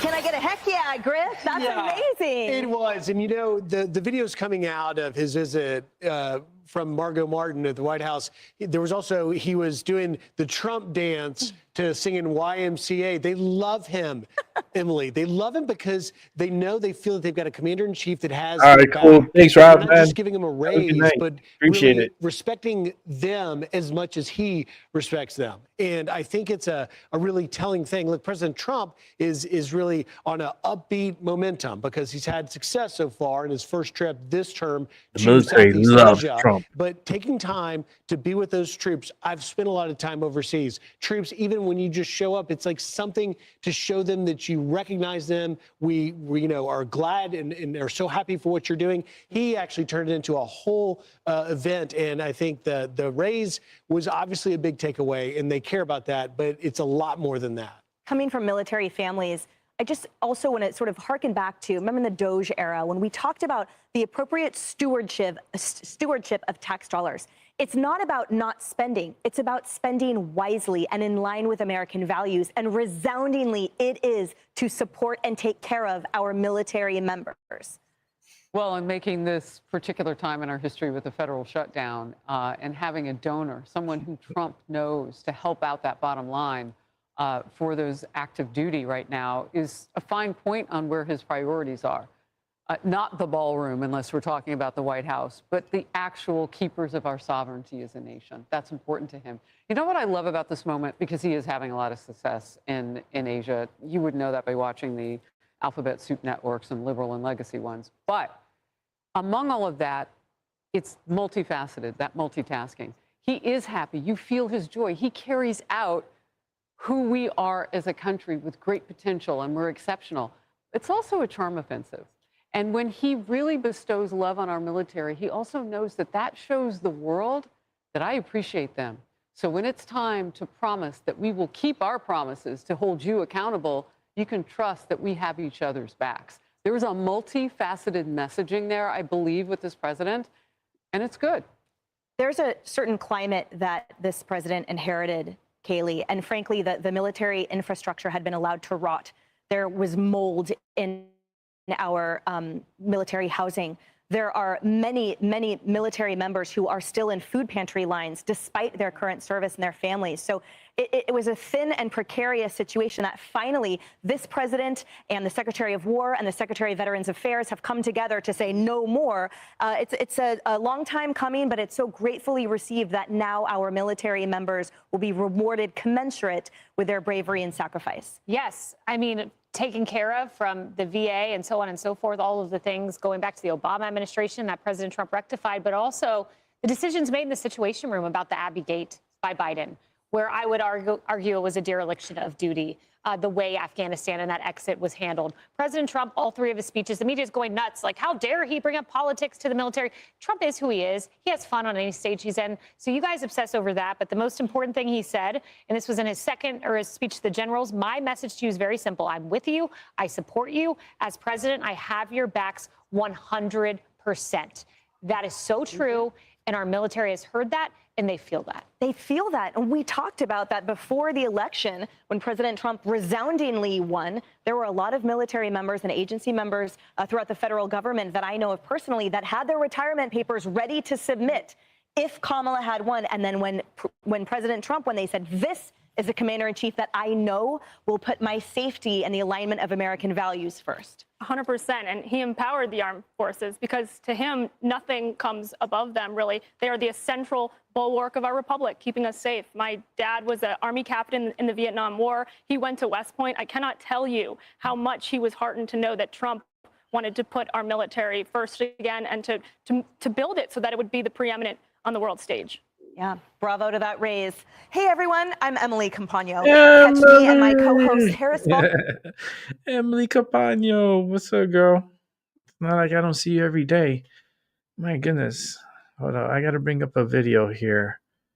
That's going to be an add-on. There's something that I want to watch, and I'm going to watch it with you guys because it's going to be recorded here on my channel. So... but let me bring this up. You know, it's one of my favorite channels.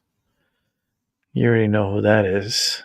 I got a couple of really good favorite channels that I like, you know, good, you know, if it catches my attention and I like the flow, you know, I give a shout out. I like it, you know. And I think this one here we got to watch before we watch Tyson De La Cruz, because we got a few Tyson De La Cruz to watch. And I think he has an upload coming pretty soon, so this will be a good delay before ending the show. Let me set this up.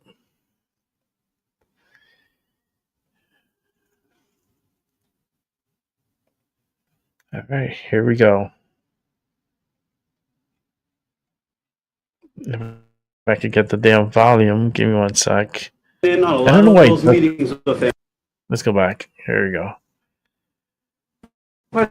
Actually, so you know, looking at these renderings, and it kind of got me thinking.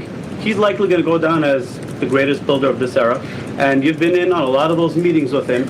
Has, to your knowledge, has the subject of rebuilding the Holy Temple in Jerusalem come up? It has not. No, it has not. I don't. I'm sorry. Go ahead. I recognize the eternal capital of Israel and opened the American embassy in Jerusalem. And I'll tell you a little story about that, which I think some of you have heard, but one of my early days, I said, look, I want to move the capital. I want to have the capital be the capital of Israel. I want Jerusalem to be the capital of Israel, and you're going to build an embassy, not just name an embassy. So we cry and we have the great beliefs that very soon we will be Zoiche, we will all see the building of the third temple in Jerusalem very soon. We know one of the reasons of the destruction of the Holy Temple was Jews were not united. Jews were not loving each other's. I don't want to say anything negative, but they were not positive, friendly. I don't want to say nothing negative, but fuck, man. Our job to bring and to build the third temple is to unite. How appropriate it is tonight that we see all kinds of people, religious, not religious, Jews, not Jews, I was waiting for come you together. too. I knew you. And we honor I knew it. Our that was so sad, President man. Trump for what he has done for Jerusalem and for the Jewish people. Listen, man. You know. I know. We all recognize what he has done for us, and he'll be awarded tonight with the Keter of Jerusalem Award, which he very much deserves. And we hope that this message will go out to the world, knowing that Jerusalem is a state of Jewish people, and Jewish people should be able to live in Jerusalem the way we Americans live in America.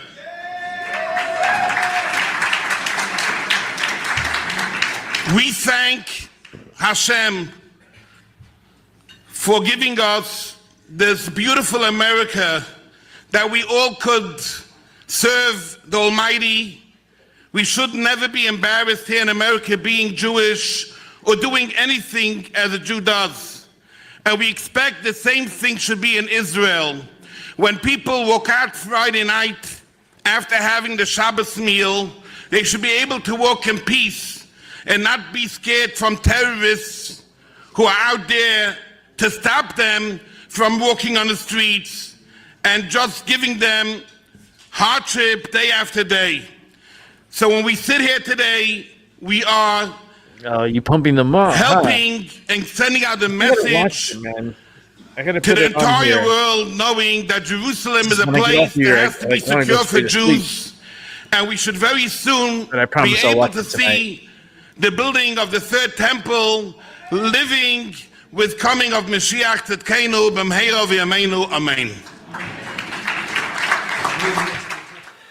And it's at that midpoint of the tribulation that the beast will take his image and put it in the holiest of holies in this new rebuilt, restored temple, and he will command the world to worship him and Satan as God.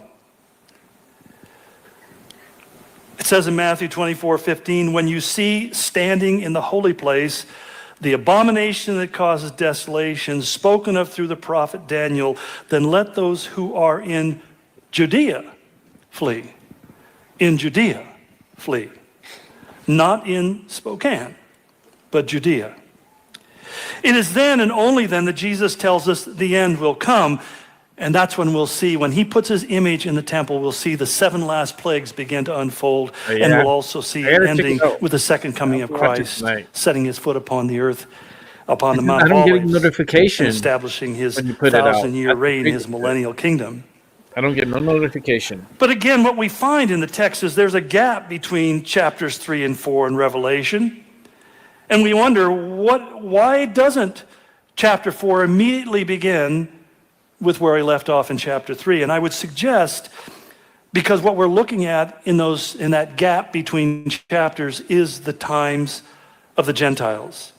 Even Paul made reference to it. He said in Romans 11:25, Israel has experienced a hardening in part until the full number of the Gentiles has come in. Now there's a theory, there's basically a theory within Christianity that, many sectors of Christianity I should say, that says as well, basically God gave Israel a chance, they blew it, and so he's replaced Israel with the church.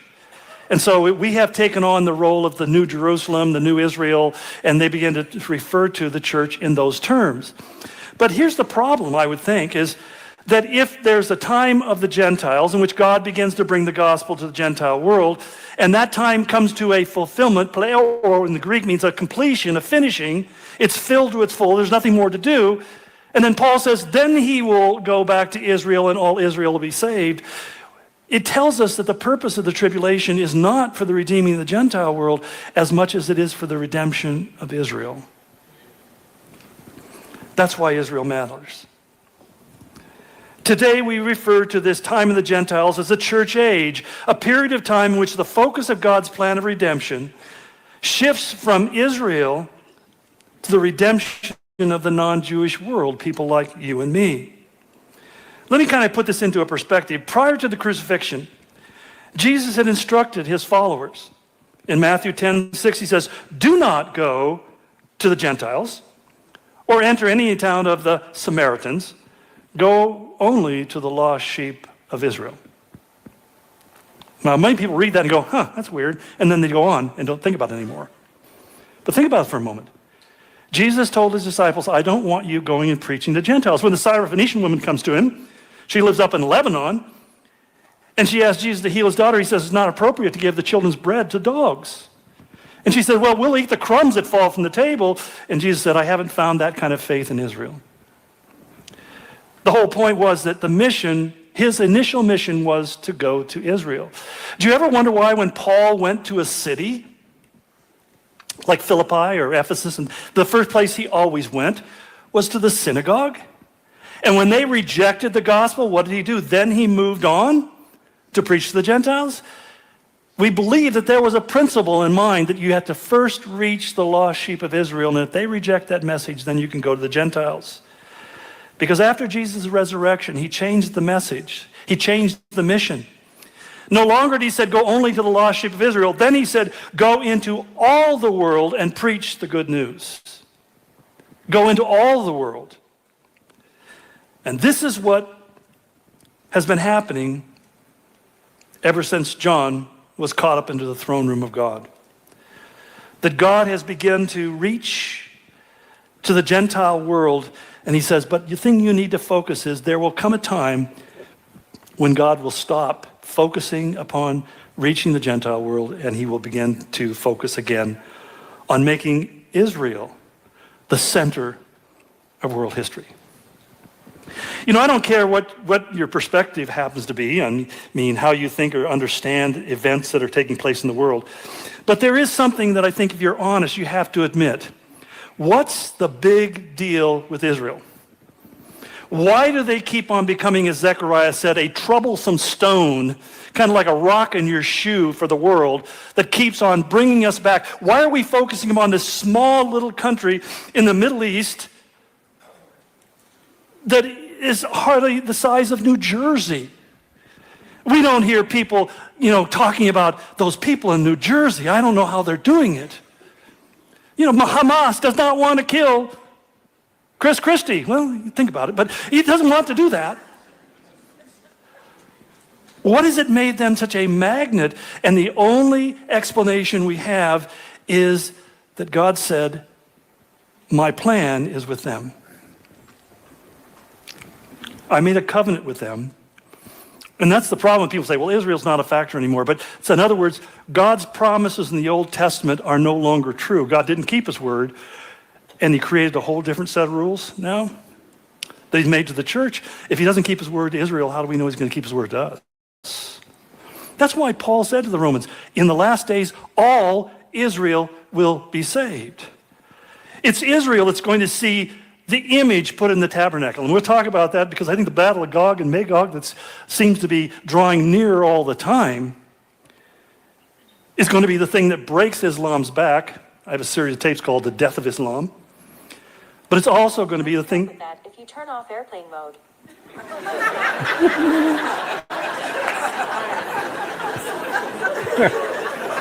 That was good timing. Is that you, Steve Jobs?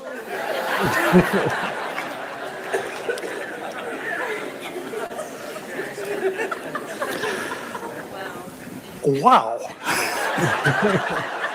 Turn off airplane mode. I don't know what to do with that. Right? I hate you, Siri. You're no longer invited. It's true. Nosy. So I would say that why does Revelation speak about all of this? Or why doesn't it speak about it? And it's so true that AI is very nosy. Siri, all these especially the G word, very, very, very, very nosy. And they just keep getting information behind your back, and they don't tell you what they're really getting, and they're getting everything. And they have a whole data profile on every single person that has a cellular phone. So we're all part of the trap. We're in the trap. It's crazy. But let's go ahead and let's see what we got here. And all right, let's go to Tyson De La Cruz. We're going to start wrapping up the show. So we got back to back, and possibly a third of Tyson. So let's get to it. Let's set it up. And let's watch my buddy Tyson De La Cruz. Gotta set the. I hate when freaking StreamYard does too much improvements, too fast and too much. Here we go.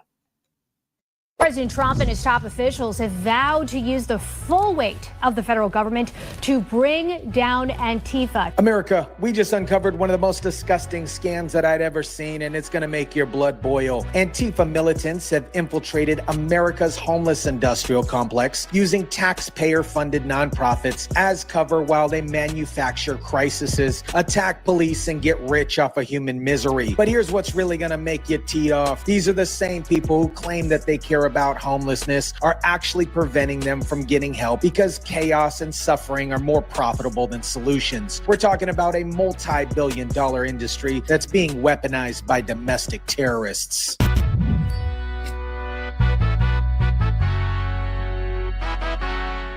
Antifa in Portland has lost their battle. You have absolutely nobody outside the ICE building right now. Their encampment has been completely shut down. You do not see a single member of Antifa as the police actually came in today and said they cannot no longer be here. What is up, guys? Tyson De La Cruz here. Thank you so much for rocking with me. This isn't just about homeless policy. This is about how domestic terrorists have hijacked Americans' charity system to fund their violent operations while keeping vulnerable people on the streets. And it's all being done on our tax dollars. Let me get started with some news that changes everything. A federal grand jury just indicted two alleged Antifa members, Cameron Arnold and Zachary Betts, with terrorism-related charges for attacking an ICE facility in Texas. This marks the first time that Antifa-aligned extremists have been hit with federal terrorism charges. This was a coordinated, planned attack by dozens of individuals to murder police officers. Think about that. They chose Independence Day to try to kill American law enforcement. These people used fireworks as distractions while vandalizing vehicles, then opened fire and struck an officer in the neck. But here's what connects to our homeless story. While these terrorists were planning attacks on federal facilities, other Antifa operatives were embedding themselves in homeless nonprofits across the country, using charity work as cover for their violent activities. They were kitted out in bulletproof vests and masks and opened fire at law enforcement. This is what President Trump is prioritizing. We have to protect the men and women of law enforcement. The charges come as the Trump administration ramps up its efforts to investigate who's funding Antifa. President Trump designated Antifa as a terrorist organization, and now we're seeing the results. The FBI has made over 20 arrests tied to this case and related to Antifa networks. But the real question is, who is funding these domestic terrorists? And that, my friends, is where the homeless industrial complex comes in. Now, let me tell you guys about one of the most disturbing discoveries in this investigation. Jonathan Cho, an investigative reporter, shout out to him, just presented evidence to Donald Trump showing that Antifa is heavily embedded in the homeless and housing nonprofit sector. In many cases, the homeless industrial complex is running cover for Antifa. And hot off the presses, what I wanted to bring to your attention today is a report from a Capital Research Center here in DC in conjunction with Discovery Institute. They just put out this study right now. And what it shows is that Antifa is heavily embedded in the homeless and housing nonprofit sector. This isn't just some conspiracy theory. They found that Antifa is benefiting from American tax dollars and being used as muscle by these so-called charity organizations. Here's how this scam works. There's a group called Stop the Sweeps operating in multiple U.S. cities. They position themselves in front of homeless encampment cleanups, claiming to protect the homeless. But what they're really doing is bringing in Antifa militants to manufacture crisis and make the police look bad. Another group right now that is behind Antifa and working with Antifa very closely based on the research that we have right now that we're going to give to you and your team. And it gets worse. According to the report, the Democratic Socialists of America are also working closely with Antifa. These far left progressive groups are aligning themselves with designated domestic terrorists while taking taxpayer money to supposedly help homeless people. Seattle has become ground zero for this Antifa homeless scam, and what's happening there should terrify every single American. This city is essentially lawless, with drug addicts and crime thriving, while Antifa operatives use homeless camps as bases of operation. The spotlight on the homeless crisis is unmasking what some residents say is a much more sinister threat to the city. There's a new report from two conservative think tanks that claim that people associated with Antifa have woven themselves into the homeless nonprofits that operate in the city and encourage violent crime and drug use in the streets. But here's what's really sick. They don't want people to actually get help. As one Seattle police officer said, they know that the homeless crisis is chaotic and out of control, and they want to take advantage of that chaos. Rich McHugh went to Seattle to investigate, and what he found was absolutely beyond shocking. Parks completely taken over by drug addicts, people overdosed in broad daylight, and a total lawless environment that the city is just allowing to continue to happen. Now, let me tell you guys about the money, because this is where it gets really gross. The homeless industrial complex is a multi-billion-dollar grift, and we've talked about that a lot on this channel, and Antifa just figured out how to tap into that cash cow. Pretty much all the drug addicts, criminals, the black market of stolen goods, it all thrives here. I mean, look at this guy, completely blitzed out of his mind. He's ODing on. That's crazy. I'm sorry. I have breaking news here. I'm going back to the satellite. I'll go back to Tyson in a moment. The eye has redeveloped on Hurricane Melissa. The eye has re-popped out again. It went through an eye wall replacement over Jamaica. The system is gathering strength again, and it's going towards Cuba. As you can see, the eye is back, and the storm is going to try to bomb out again. This is going to be another rapid development before it hits Cuba. Damn, man. Cuba, you're not going to get a break out of this one, man. This one looks like it's going to strengthen overnight. It's in hot water. That's why. It's in like 87 to 88 Fahrenheit, the water. So that's nice warm water. And the storm is blowing up again. And it's going to Cuba, towards Cuba. And the eye just popped out. So let's go back to Tyson. I'm sorry for interrupting, but I saw that and I was like, man, let me pass it along to you guys, because that's crazy. That's just crazy. But this is also crazy too. This guy passed out here on a planter. What he thought he wanted to be when he grew up, a fucking plant. Like, he planted himself there. This is like a little, where you could put a plant here. You could put some shrubs or something. Oh no, let's just put this drug addict here that's passed out. Great. Let's continue watching this. On something, has a sandwich in his hand. I mean, this again is a drug crisis. Jonathan Cho explains exactly how this works. What's happening here is being enabled by the homeless nonprofits, and the research shows this is work from far left militants and progressive groups and violent domestic terrorists like Antifa. These nonprofits are getting massive government contracts to quote unquote help the homeless, but instead they're enabling drug use, crime, and chaos while Antifa operatives use the camps as cover for their activities. It's the same faction of people who link up and protest and, do the black bloc. And, they're often the same people we see working inside social services. Andrea Suarez, lifelong Democrat and Seattle resident, started a volunteer organization, We Heart Seattle, to clear trash from parks and homeless encampments. But when she tried to actually help by cleaning up trash, Antifa attacked her. She was pushed into traffic, threatened, and harassed for trying to make her city cleaner. Think about that. Antifa is attacking people who are trying to help the homeless by cleaning up their neighborhoods. Why? Because say neighborhoods don't generate to justify their funding. And here's what's really mad. Seattle police know exactly what's happening, but they're being told by politicians not to do anything about it. Mike Solon has been with Seattle PD for 26 years and is the president of Seattle Police Officers Guild.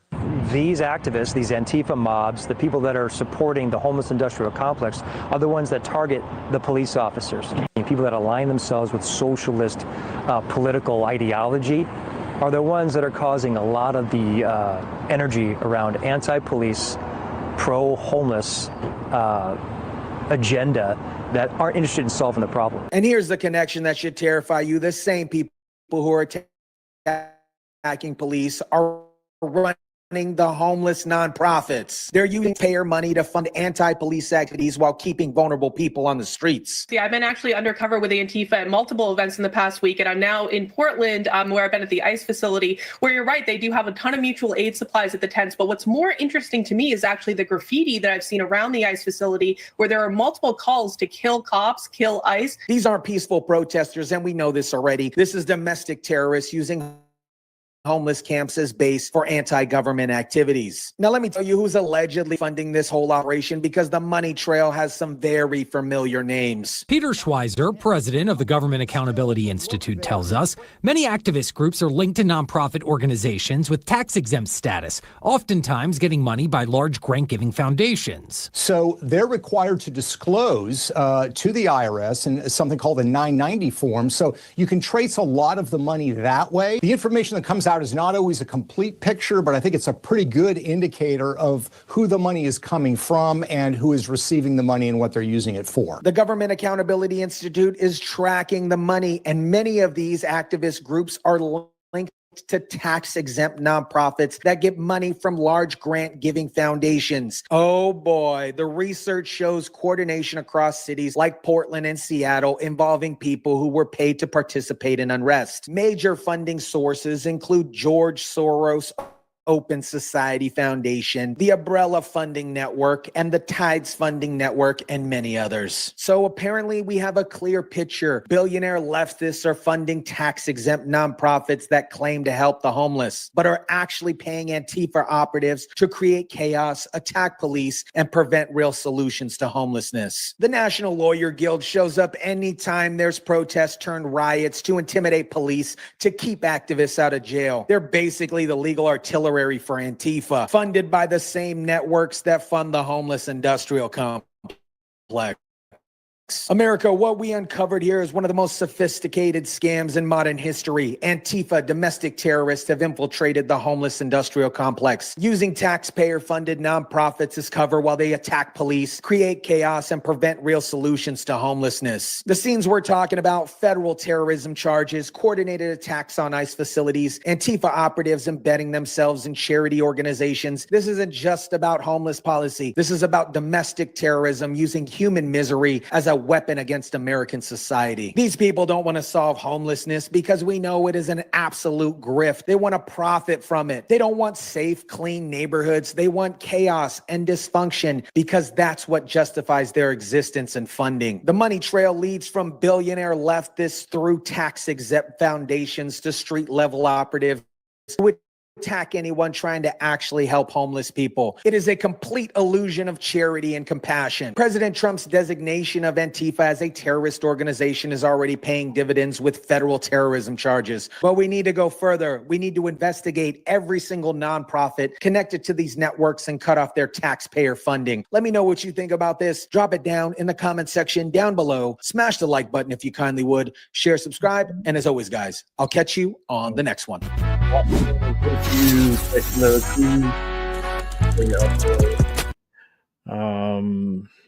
Before we finish off with Tyson De La Cruz, I wanted to get an update on the weather. So give me a second here and set this up. It is a Category 3 hurricane, but I think the storm is getting stronger.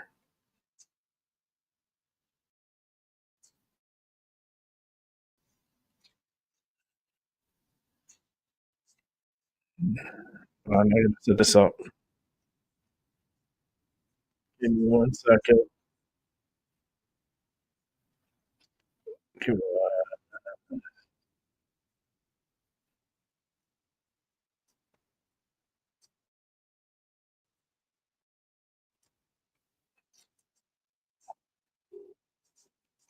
This stuff that I'm seeing, especially recently, sounds really, really bad. Not quite ready to report it yet, but it sounds like, especially on the east side of where that eye made landfall, it was pretty horrific.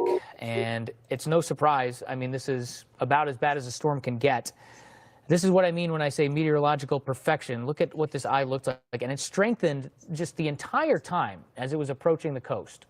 continued to strengthen. I could not believe when I woke up this morning, late morning, and looked down, and after doing the show last night, I think it was at 175 miles per hour last night, and I looked at this and saw that it was at 185, thinking, are you kidding me? Just a terrible, terrible situation. So it came in to the southwestern shore. Remember, it's that onshore flow right there and being close to the center. The most extreme wind is right here, directly around the eye. And it's a very thin area where you could actually have like 150 to 185 mile per hour wind or whatever it is.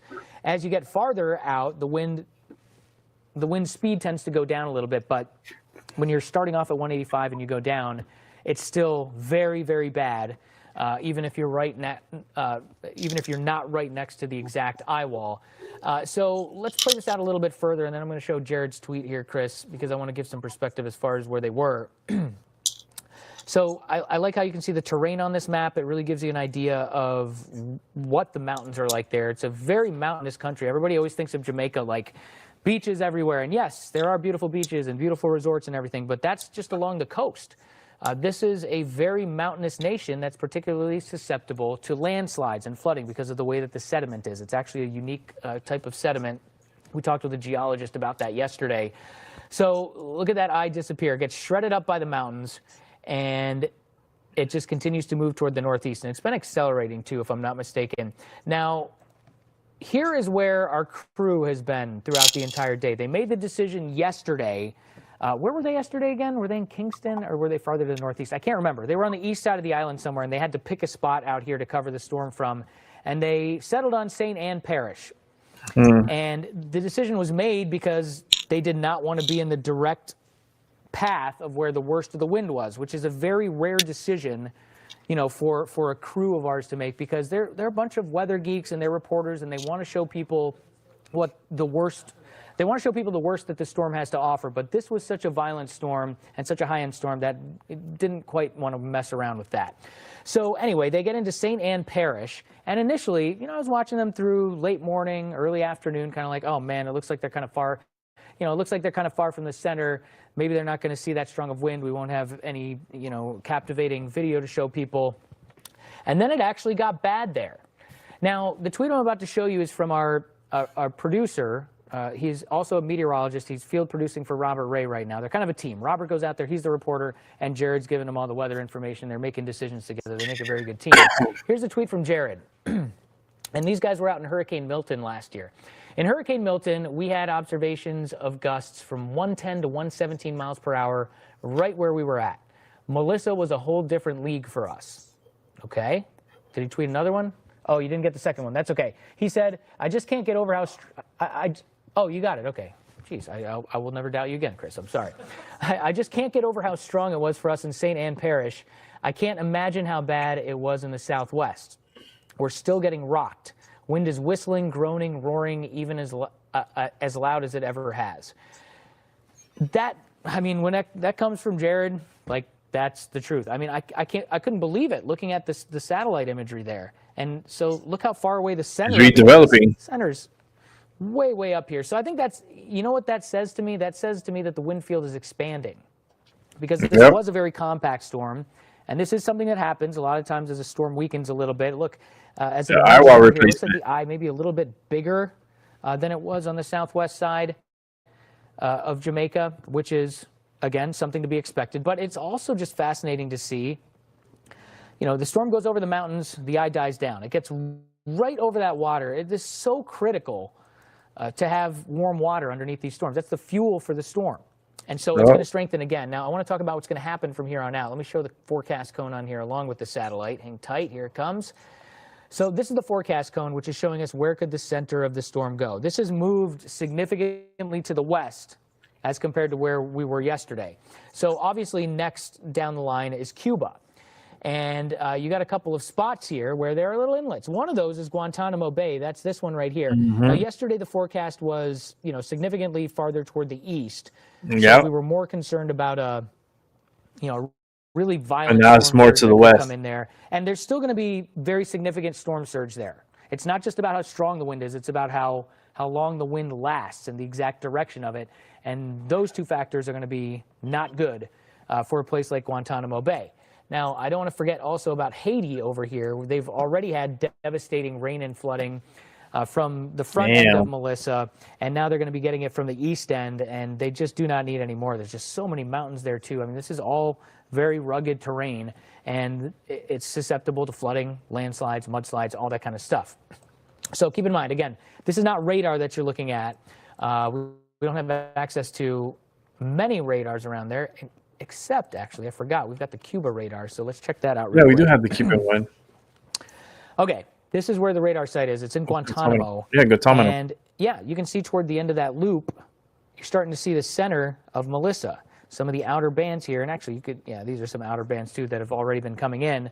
This stuff is just radar nonsense. It's, you know, some goofy stuff that can happen with the radar sometimes. But this is the meat of the storm that's starting to come in from the southwest. So that's going to be next in line. Let me show you the future track on that, because it is pretty concerning. I know we've been all Jamaica today, but you guys in Cuba, especially the eastern part of Cuba, Cuba's going to get hit hard. Really only the eastern part of Cuba, are going to be in for it later on tonight. A lot of big terrain there too. It's going to hit them in the dark as you get farther toward the west. And there's a lot of mountains here. It always here. amazes me how quickly a storm can lose or gain strength based on whether it's over land or over warm water. This has been just the perfect example of that. In fact, let me show you the satellite loop on that. It's really fascinating to see. I mean, the meteorology with this storm. Obviously, we're going to be covering the devastating effects that it's had over the next couple of days. It's already forming a beautiful eye again. I know I was showing this before the break, but I think it is very interesting. This is about as perfect of a hurricane as you can have in the Atlantic Basin. It's close to the top of what the Earth can possibly produce in its atmosphere, honestly. So right as soon as it hits that mountainous terrain, just the eye's gone. And then as soon as it gets back out over the water, look, we got another eye that's starting to develop. Now, luckily, there's not a huge amount of real estate here before it gets to Cuba. Yeah, so it's not going to get back to Category 5 strength. I think we could see Category 4, though. It's Category 3 right now, 25-mile-per-hour wind, and Category 4 would be 130. So we will see what happens there. I think it'll be Category 4 when it makes landfall. Caught up in those semantics. Let me show you the wind gusts forecast here for Cuba. And then we will talk more about Bermuda a little bit later on. It's too early to be specific about them. And we'll get to some weather stuff that's going on in the U.S., but there's nothing too major that's going on right now. At least, yeah, we still got a tornado watch, but I haven't seen any warnings. That's down in Louisiana, by the way. All right, so storm coming in west of Guantanamo. Again, that's going to put the water into the bay. And you know, once again, it's kind of a thin area for the storm to go over, so it doesn't spend a huge amount of time over land.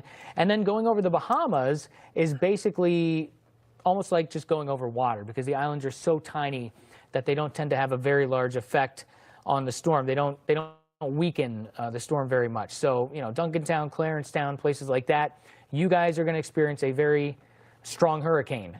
You know, we've been covering Jamaica so heavily, and just the fact that it's been such a historic storm, and this idea of the high-end Category 5, one of the strongest storms we've ever seen, you know, it's easy to forget sometimes, like, these guys are going to experience a high-end hurricane as well. It's going to be a very dangerous situation. Not the first time for you guys in the Bahamas, especially this island right here, 2019 with Dorian. Things were pretty bad, to say the least. Real quick, Chris, I know we got a short time. Let me go back to North Carolina here for a second. I know this is kind of a jump, but I know we had a coastal storm. This is not related to Melissa, by the way. I know we have a lot of viewers here in the U.S. This was actually a pretty significant event that we had earlier on today, and it's still going on. Just this low that formed, you can see it out here, and it was strong enough with enough of a wind gradient that we actually had some really strong wind gusts along with an onshore flow. So we've got coastal flood alerts that are in effect for places like Cape Hatteras that are going to go for a little bit. Look at this, Pine Island, some of those city names that you've seen a lot this year, and not for good reasons, mostly because of onshore flow and houses going into the water. So it's not a good situation there, but it's not going to last that long, and of course it's not as bad as a hurricane, a high-end Category 5 hurricane. So we'll keep things in perspective. Wild. Hold on, let me see if I can fast forward this, because I'm about to wrap up the show anyways. But they take a little break. So let's come back over here. And let's watch this, and then I'll wrap it up pretty soon.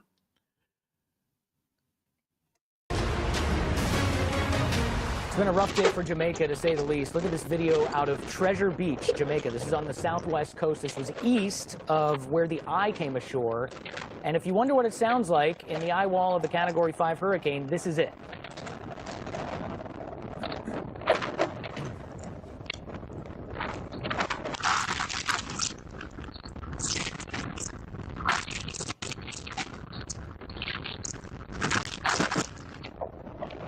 So again, if you're just joining us, this was earlier. This is not right now. This was as the eye of Hurricane Melissa was coming ashore.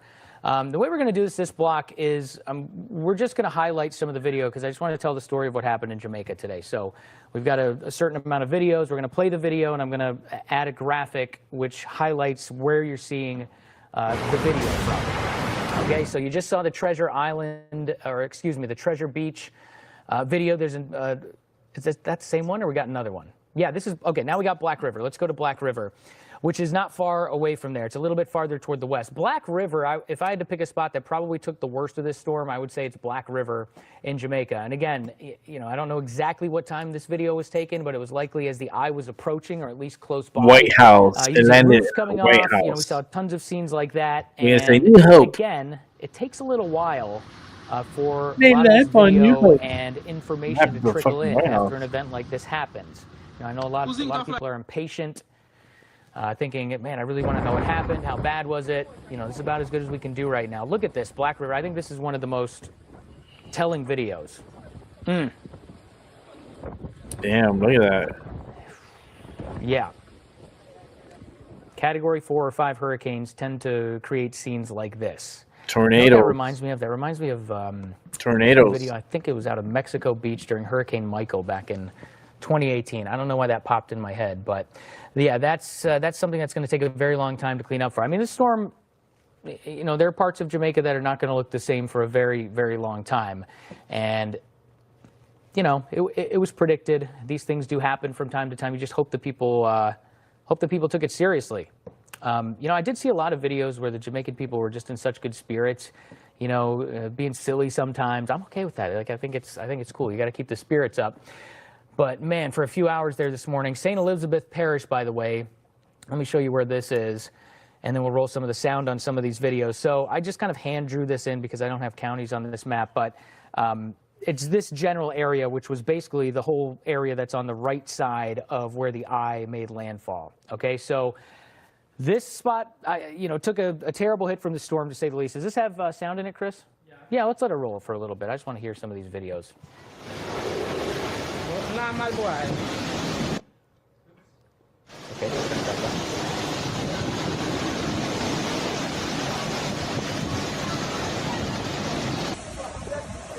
Yeah, that's wild.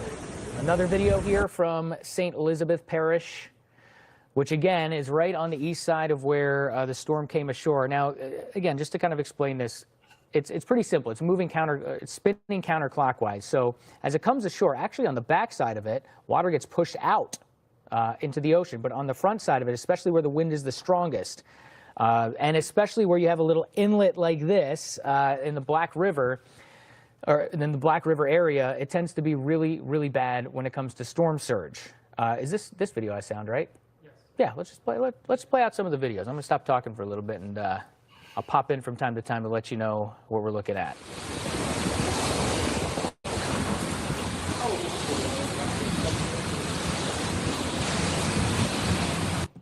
Wow.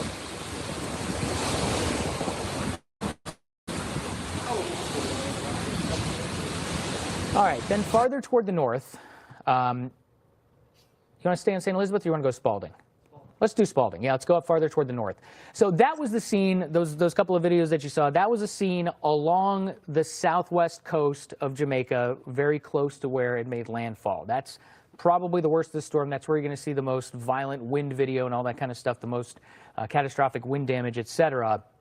You go farther toward the north, though, and this is up in the mountains, okay? So you get a little bit inland, and there's just all mountainous terrain all over the place. A town called Spalding, Jamaica. Flooding was the big issue through the day on Tuesday. I think we're going to see so many places that we haven't even heard from yet after the storm has moved through that are going to see scenes like this. You can roll the sound on this, Chris. Go ahead. Oh, no sound on this one. My bad. Okay, so again, the most extreme wind, probably right about in there. So, you know, the extreme wind swath is going to look something like that. And yeah, I'm sure there's plenty of wind damage outside of it, but you know, these areas, you can see all the terrain that we have up here. This is kind of a terrain map, and you can see before the eye comes ashore, at least on the infrared satellite imagery, that there are so many mountains there. And we talked with Philip Prince, the geologist, yesterday, who talked about how because of the type of rock and sediment that's unique to Jamaica, we tend to see a lot of landslides. It's very susceptible to flooding and landslides, and with the ridiculous amount of rain that we saw with this storm, I think we're going to see a lot of scenes like this. Now, I think one of the spots that really took a pretty hard hit that up until maybe last night or so we didn't really know if it was going to be that bad there or not, was Montego Bay, which is actually up on the northwest side of Jamaica. So you look at the map down below me and you can see where Montego Bay is. The eye actually passed east of Montego Bay, and the storm had significantly weakened.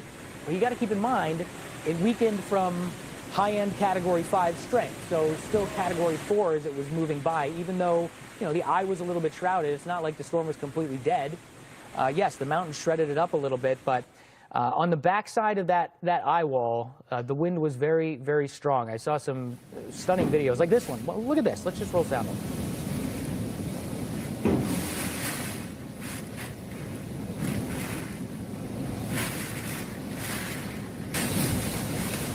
Wow. You know, one thing I noticed in this video is kind of the nature of the wind.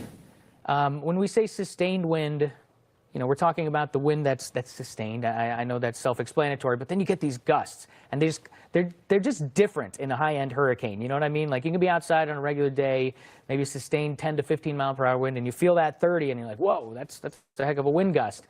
The violence, the level of violence of these wind gusts, and in some cases, I wouldn't be surprised if we had some wind gusts approaching 200 miles per hour. You know, the vertical profile within the eye wall of this storm, the hurricane hunters found, you know, obviously it's usually the case that the wind gets stronger as you go higher up, but there were several cases where they found 200 plus mile per hour wind, you know, a couple hundred meters up above the surface. And then, of course, the problem with Jamaica is that you've got a lot of people that live up in that elevation. So imagine being in this scenario here. This was in Montego Bay as well, inside the house, wondering, is it going to hold? Listen to this. That is scary.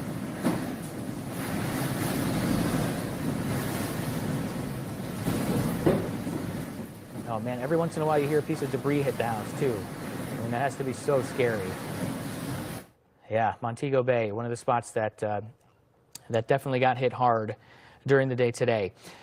Speaking of Montego Bay, let me show you the forecast, or let's do one more video from Montego Bay, and I'll show the forecast down below. Oh, this guy's on a boat. Good spirits, it sounds like.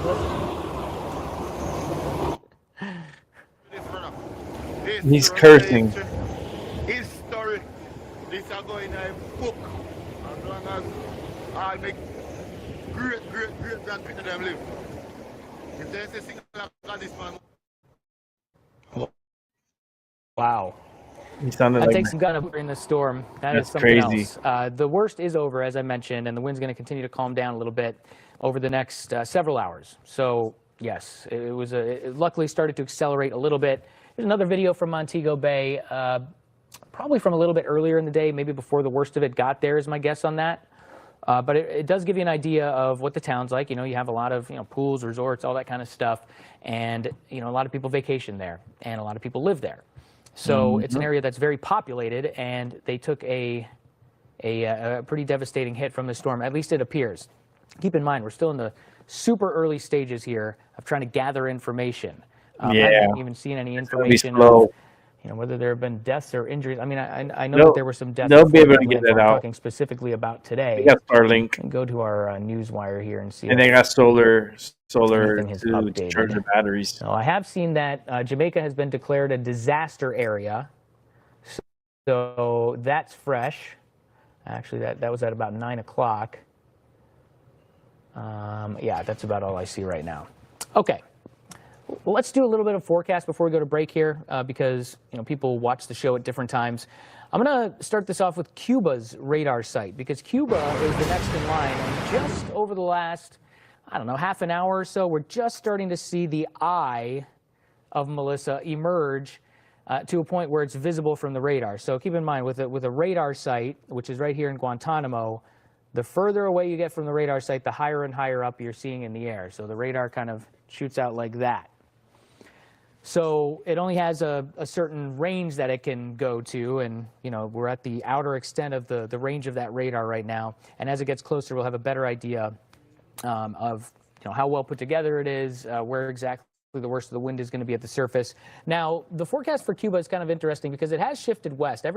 That's been the trend of this during He's the going right to the entirety of mountains. the forecast period of this storm. It's been trending He's going west, to the trending mountains west, of trending Cuba. west. It was the same deal when it hit the southwestern part of Jamaica. Montego Bay took a harder hit than expected, going right to the initially mountains. at least.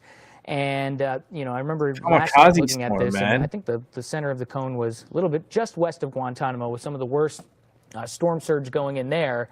They're still going to get some very significant storm surge, but the cone actually is a little bit farther toward the west than it was at this point yesterday. So there's Guantanamo Bay. And let me see here real quick. I have so many graphics today. Hang tight.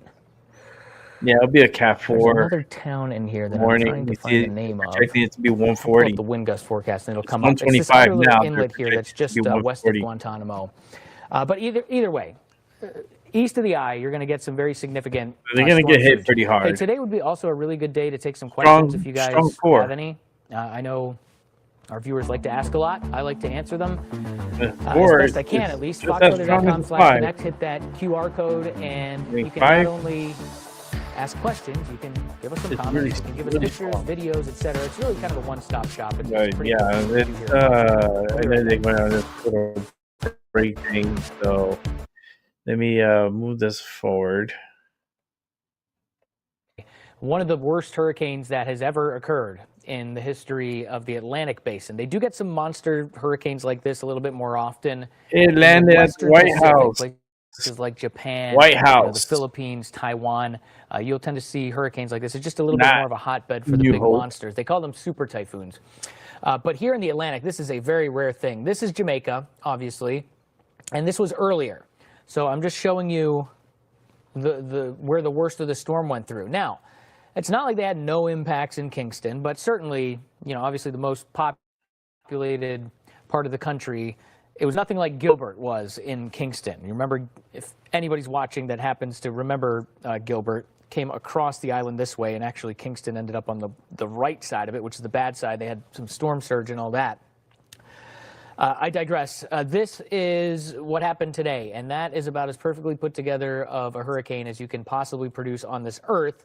And yes, of course, once it hit the mountains, it lost some strength. Got down to Category 4 strength from Category 5. I mean, you got to think, when you're coming down from 185 miles per hour, it does not tend to help that much. Now, the hurricane is now approaching Cuba. Haiti's going to get it's going to get a lot more rain, and they've had some very significant rain already. So we've got a long way to go before this is all over. They still have it. Going to be with you here all night covering Hurricane Melissa. So Jamaica. They put all right. This was the landfall near Black River. It was just west of Black River. Are you kidding me? Landfall is technically where the exact center It of was the White House. Makes it over land. So a lot of the time, some of the worst impacts are east of where the technical landfall is, because on the east side, that's where you're getting the onshore flow and the extreme storm surge. Now, in this case, the wind was so violent around this entire thing, and as it moved up through Jamaica, that area right there, kind of this area that I just highlighted, got extreme wind damage. I mean, anytime you see a hurricane of this level move across an area without losing that much strength, I mean, it did lose some strength, but it got down to Category 4. So I think we have yet to see some of the worst damage that has happened here. We're seeing a few videos trickle in here and there. I mean, you can see this video of Black River. This gives you an idea. I think this was shortly after the worst of it had moved through. Whew, man, I'm starting to see more videos float around on social media right now of some very significant damage. Look at that. The airport up in Montego Bay, significant damage up there as well. So it is a storm that will be remembered for a long time, and it's going to be a very long time of cleaning up. I think parts of Jamaica are going to look very different for years, honestly. I mean, that's just kind of how it goes with these types of situations.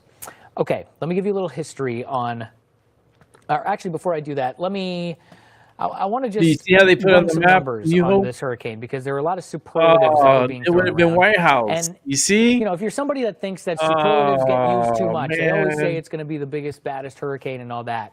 This is Well, it just so happens bullshit. that actually, you know, relatively recently, we've actually had some pretty strong ones as That's far why they as did it. They didn't wind want the speed White House. and pressure go. So, yeah, Melissa, 185 miles per hour. It's tied for second. That's crazy. With a bunch of other hurricanes. The number one was Allen. That was back in 1980 with 190 mile per hour wind. Now, the Hurricane Center, sometimes after the season is over and they've got some time to relax, they will actually go back and do some reanalysis. Modern science is actually really cool. They can go back and either look at damage that happened or sometimes satellite data too, and come up with what we call a reanalysis, and they can adjust certain things, like maybe how strong exactly was it, how strong was the wind, how low was the pressure, and things like that. So don't be surprised if this ends up getting upgraded at some point. It does happen from time to time. 190. But, like I was saying before, for the people that think we use too many superlatives, it's probably because, again, recently we have had some big storms. I mean, I guess this was 6 years ago at this point, but Dorian back in 2019 was an absolute monster as well. Yep. You get on social media and you hear people, I mean, myself included, just looking down at the satellite images that we saw earlier on Tuesday from Melissa, saying this is the wildest satellite image I've ever seen. We quickly forget that there have been some other pretty wild-looking storms and super high-end ones in recent years. I mean, we had Milton last year. We had Dorian that just sat over an island. That's crazy. For 24 hours I remember straight that. and maintained its strength because this was in the Bahamas. That was Grand Bahama Island. Back in 2019, 185 mile per hour wind with that too. That was unbelievably crazy. devastating. Just cleared the landscape there. So, yes, whereas this is an unbelievably devastating hurricane and it is going to go down in history, there have been some other devastating hurricanes like this that have existed. Just very few of them, especially in the Atlantic basin. And hopefully that makes some sense. Now in Jamaica, oh shoot, I went the wrong way with this. I wanted to go by pressure. Okay, so I showed you the wind rankings, and Melissa's tied for second when it comes to just top wind speed. When it comes to pressure, that's another way to measure the strength of a storm. It's really what would you say, Chris?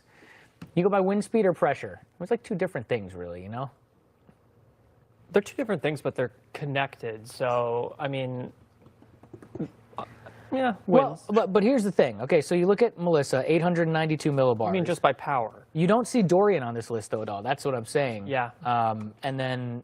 What did Dorian get down to? I'm not sure. It's not on this list. But I guess the point I'm trying to make is, like, once in a while you'll get a storm that has extreme high wind and the pressure's not as low as you think it would be. You know what I mean? Or vice versa. So, yeah, it's kind of just interesting how that works. This would be like a Norcross type of question. Yeah, Dorian got down to 910. 910. I also see 913. Okay, fair enough. All right, sorry, we had to geek out on that a little behind the scenes because it is interesting information when you get a hurricane of this magnitude. Costliest hurricanes, obviously, Gilbert is really the big one that everybody remembers. 1988, and that did a whole lot of damage. Now, it's going to be interesting, kind of comparing the two, and this is one thing I was trying to do leading up to the forecast because for people who have experienced another storm, I think in some situations it can help a little bit, like how is this going to be compared to Gilbert? Every storm is a little bit different, but when you look back at Gilbert, this is what it did. Yeah, it was devastating. Let me show the map on this real quick because Gilbert came in from the east. Yeah, I remember this. Low-end Category 4, I believe, at landfall. I was like 8 years Category old 4 when before this landfall, and then it came in and it weakened to a Category 3 pretty quickly. But this covered more ground. I mean, think about the swath of extreme wind damage being about close to the width of the entire country of Jamaica, moving from east to west. So I think more areas were affected by the extreme wind in Gilbert. But then you have Melissa, the one that we just had on Tuesday or today, that came through a smaller area, but it was more intense. So the extreme wind damage that we're going to start to see, video and pictures of over the next few days will definitely be worse than what we saw in Gilbert, but it is going to be over a relatively smaller area. And it also is not going to include Kingston. I mean, in Gilbert, Kingston took the brunt of that storm being on the the This thing right got side of the messed up during the eye as 80s, it came in. So 88. yeah, really not good. I mean, we can go through a couple more here just for a little bit of history. Grace, You have the yep, storms that come across Sandy. from the east. You have the ones that come in from the Sandy. south. Sandy did a lot of damage. That one was a big problem in Kingston. Gustav back in 2008. Of course, Gilbert was the big one, and then Melissa. So wow.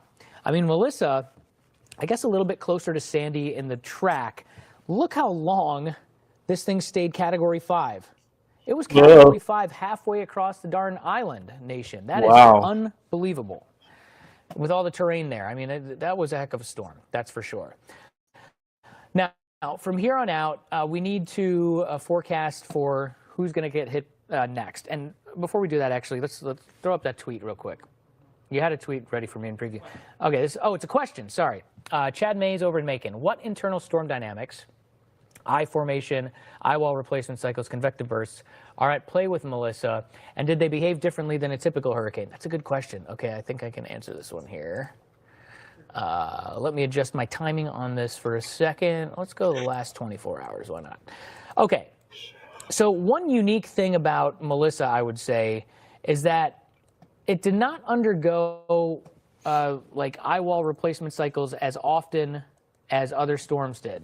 For some reason, oh, there it goes. Okay. It did over the island. So when you get an eye wall replacement cycle, that's something that tends to weaken a storm, albeit sometimes briefly before it will start to re-strengthen again. But you know, we were watching for this last night. This was one thing a lot of meteorologists were watching for.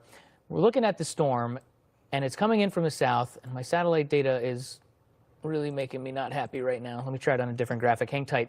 Point is, it did not go through an eye wall replacement cycle, at least as far as I know. When I went to bed, it had not gone through one. Let's try this now. Last 24 hours. Yeah, I remember people remarking on the lack of an eye wall replacement cycle. Yeah, exactly. I mean, everybody was talking about it. And yeah, it just held that look for a really long time. Now, the thunderstorms for a long time in here were outrageously strong. Yes, a couple very of things, strong. actually, A lot of lightning. I don't have the lightning showing up on here, but it went through a couple of cycles where there was a whole lot of lightning in the middle of the storm, and actually literally directly in the eye. And that's something, I think the storm it's a process that happens. 200 And mile sometimes power after you winds. see a cluster of lightning form within the eye, there will be a period of it's like a precursor to some strengthening that will happen in the storm. So the thunderstorms are uniquely strong. You were talking about, I think you said something about convective burst, right? You know, a lot of convection. Do we have the... Yes, I know exactly. You know exactly what I'm looking for. This is... Man, that's correct. Chris knows me I think you might know me better than my wife.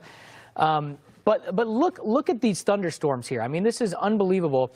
We also had the driest center of an eye of any tropical cyclone that's ever existed on Earth, at least as measured by water vapor imagery. So water vapor, it measures actually in temperature because it takes the emitted infrared radiation, measures it in temperature. The warmer the temperature, the drier the air. And I think at one point, actually, even last night, it got higher than it was earlier. Like, it got up to like -3 point something eventually, which is actually a high number. I know that sounds low, but for water vapor, that's really high. Outrageous imagery there from the hurricane hunters inside the eye of that storm. A lot of sinking air in the middle of it, rising air in the thunderstorm. So, boy, there's so many angles to cover this storm. It's going to be a very... the next break. Let me see if I could fast forward it so we could catch a little bit more, because I do have it a little back. I'm not cool with this near New Hope, Jamaica. It was White House, Jamaica. New Hope was the city north of White House. My goodness gracious. I think when they review this storm, I think the winds are going to probably be more like 195. And the pressure will probably be around the 890. It's going to be like the storm it's for the record books for sure. So, with the counterclockwise spin, just the ocean gets pushed up onto the land, and you end up with parts of the coast becoming part of the ocean, and that's what storm surge is, and that's what happened in some of these spots. I want to highlight some of the videos that we have here, and we did this a couple blocks ago. We're going to do it again, where we play a video. I'm going to show you a graphic to just show you exactly where you're looking at. So let's start with the newest one. This is in Black River, and that's the spot that I was highlighting actually on this other graphic. But yeah, this is Black River, some new video that just came in, and this city could not have been in a worse spot in relation to where this eye wall came ashore. Now that water right there, I mean, that certainly looks like storm surge flooding to me, right? You know, you do this long enough and you've covered enough of these things, you look at certain situations and I can tell that's just storm surge water compared to, you know, the water falling out of the sky, which a lot of Jamaica is going to be dealing with flooding from that as well, and has been dealing with flooding over the last 24 hours. But yeah, when that ocean comes ashore with such ferocity, with especially Category 5 wind, it's amazing sometimes how far inland it can get, and then you have to wait until the storm pulls away and the wind shifts offshore, more like that, until things get better. So that was the situation in Black River, just a little bit east of there. So change the graphic down below me. I've circled where Treasure Beach is, and that's another spot that was in a terrible orientation. Keep in mind, this is just the bad side of the storm to be on. It's not like the wind wasn't extreme on the west side, it was. But as far as storm surge specifically, the extreme flooding that we get directly on the coastline, it's actually the opposite on the backside. On the backside of the storm, you know, sometimes the water will actually get pushed out a little bit. And we've seen that before in a lot of storms that have hit the U.S. as well.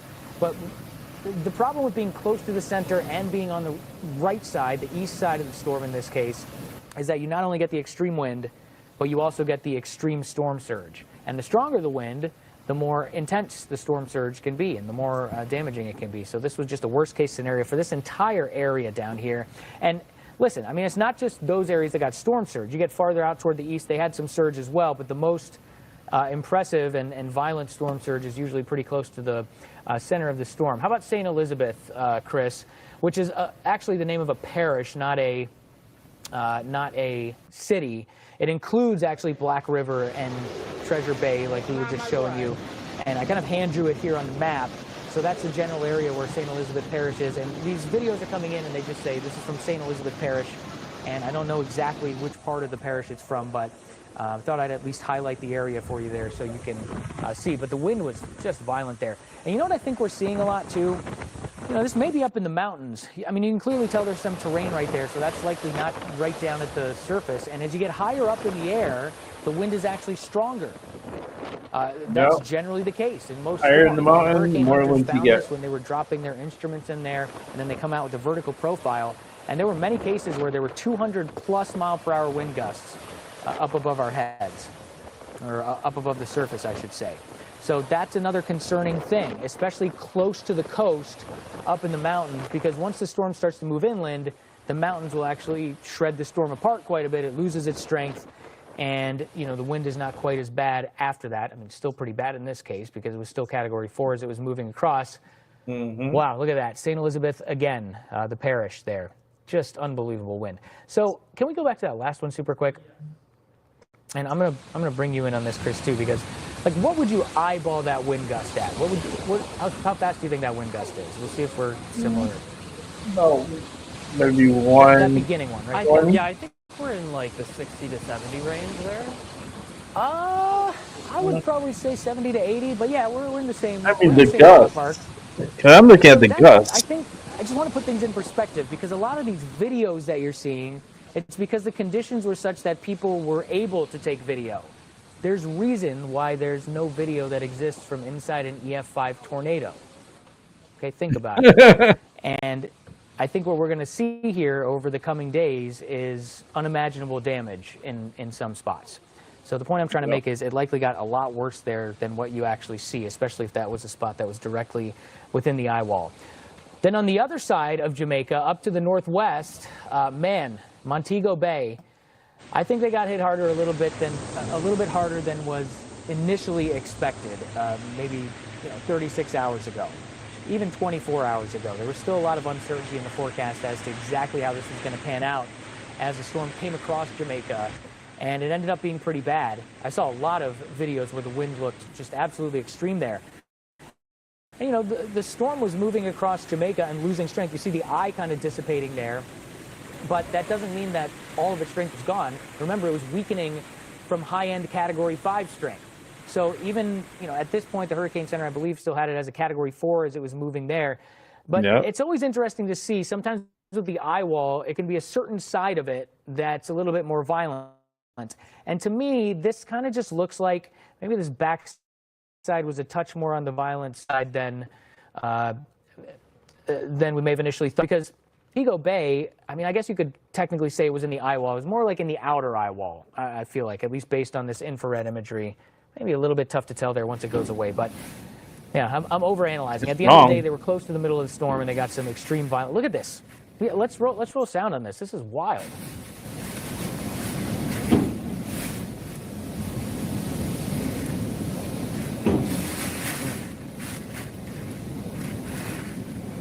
Now, we focused a lot on parts of the coast, but, inland, the thing you have to remember about Jamaica is that there's a lot of terrain. So it's a spot that's particularly susceptible to flooding and landslides. And so we go down to Spalding, which is a little bit further inland. If you look at the map here, it's north of Mandeville, where they also had some pretty extreme damage there. And it's a bit of a different scene. I mean, you still see the very strong wind and everything, but now you're starting to get into the extreme flooding. And that's going to be a huge issue. It was throughout the entire day. And it will continue to be over the next few days. All right, we do have one question here. And by the way, scan the QR code on your screen if you got any questions for us or comments or whatever it is. We'll try to feature it if we can. All right, Mary Lou over in Coral Springs, Florida. Can hurricane impact sliding glass doors? Prevent the patio doors from blowing out in a Category 5 storm like the video you showed of the doors blowing out. What caused it, the barometric pressure or the wind? Okay, so actually, interestingly enough, this video came from our crew. Did they have a camera just set up there? Okay, so they had a camera set up maybe while they were down covering the storm. Is that the glass they actually heard breaking while they were on the air? Yes. Yes? Okay. At first I didn't think it was, but I guess it was. So Jared Maloney, he's a meteorologist behind the scenes, and he's also the field producer for Robert Ray out there. And he specifically messaged Chris and I, and he said, hey, just so you guys know, that door went down because of gradient wind. It's a meteorology term. It basically means just the wind rather than a piece of debris hitting it or something like that. So, yeah, the wind certainly can blow out a glass sliding door, and you saw it right there. And it was literally confirmed by a meteorologist. Boy, that couldn't have worked out any better, that question, having the perfect video and explanation for it. But, yes, it is incredible to see what these storms can do. It really is. They kind of just blew it out. Flying debris typically does a lot of bad things, but just the wind by itself can do things like that too. All right. The world and Jamaican officials and first responders. Wow. Oh my goodness. I don't know if you could hear that glass shatter. That is significant. What just fell over there. My God. But this is why we're doing this. And was that their hotel room? Seriously. What are the chances? He's down there reporting and and they hear the sound. His hotel room goes down. Well, I guess they're going to be a little chilly tonight. It might be a little windy in the room. Robert's going to be out over the next few days, by the way. They're going to go all over the island, and they're going to do a lot of reporting on what's happened. They'll cover the aftermath. It's just when do it we have gets the hot, package from Robert? How are we doing on time? Can we get to it? No? How long is it? 2:14. We have 2 minutes left. All right. I'll show you some more video here. That's okay. We'll get to Robert in a little bit. Let's go to Great Bay Beach. We haven't been there yet, which is not far from Treasure Bay, if I'm not mistaken. Yeah, it's another one of these spots that was on the east side of the eye wall. And this was probably was this before or after the worst of the storm came through? Whoops. That's okay. We're going back down. Great Bay Beach. You can see the big waves there. Was this before? Yeah, I guess I suppose it would be before, right? Because I feel like the boat washed up kind of makes me think after. But the power line's still up and everything. Tough. I mean, there's a structure down there. Could be after. Either way, you can see it's definitely been affected by the storm, and you get the idea. These spots along the coast, just not a good situation. Hey, before we go to break real quick, I know we got about a minute left here. I wanted to show you this. I showed this at the top of the show, but in case you're just joining us, I'm going to be wrapping it up. It's fascinating how the mountains break up a storm. So I pulled the satellite loop here of the eye coming in, and I figured we could do like a super close-up thing here where we just follow the eye as it goes across. And look at all this terrain as soon as it moves inland. So you have this perfectly put together storm. Watch what happens to the eye as soon as it moves in. Just boom, just shrinks like crazy. And then it eventually the center gets offshore. And actually now, let me show you what it looks like right now. The eye has reformed. Wow. Isn't that something else? I mean, meteorologically, it actually is fascinating. So here, I'll show you the last 12 hours. Nice eye. Eye dies. All right. Eye reforms. Well, they're going to be going off on their break, and I'm going to be wrapping up the show. So thank you for watching. I truly appreciate it. I am tired. I'm sleepy. Listen, have a good morning, good afternoon, and good night. And I'll catch you on the flip side. I'll be back on here tomorrow, and we'll do this all over again. Like I said before, and I'll say it again. This motherfucking storm, it landed at White House. Not no New Hope. I'm not letting that go. I am just not letting that go. All right, guys. Have a good night. And like I said, I'll see y'all tomorrow. Peace.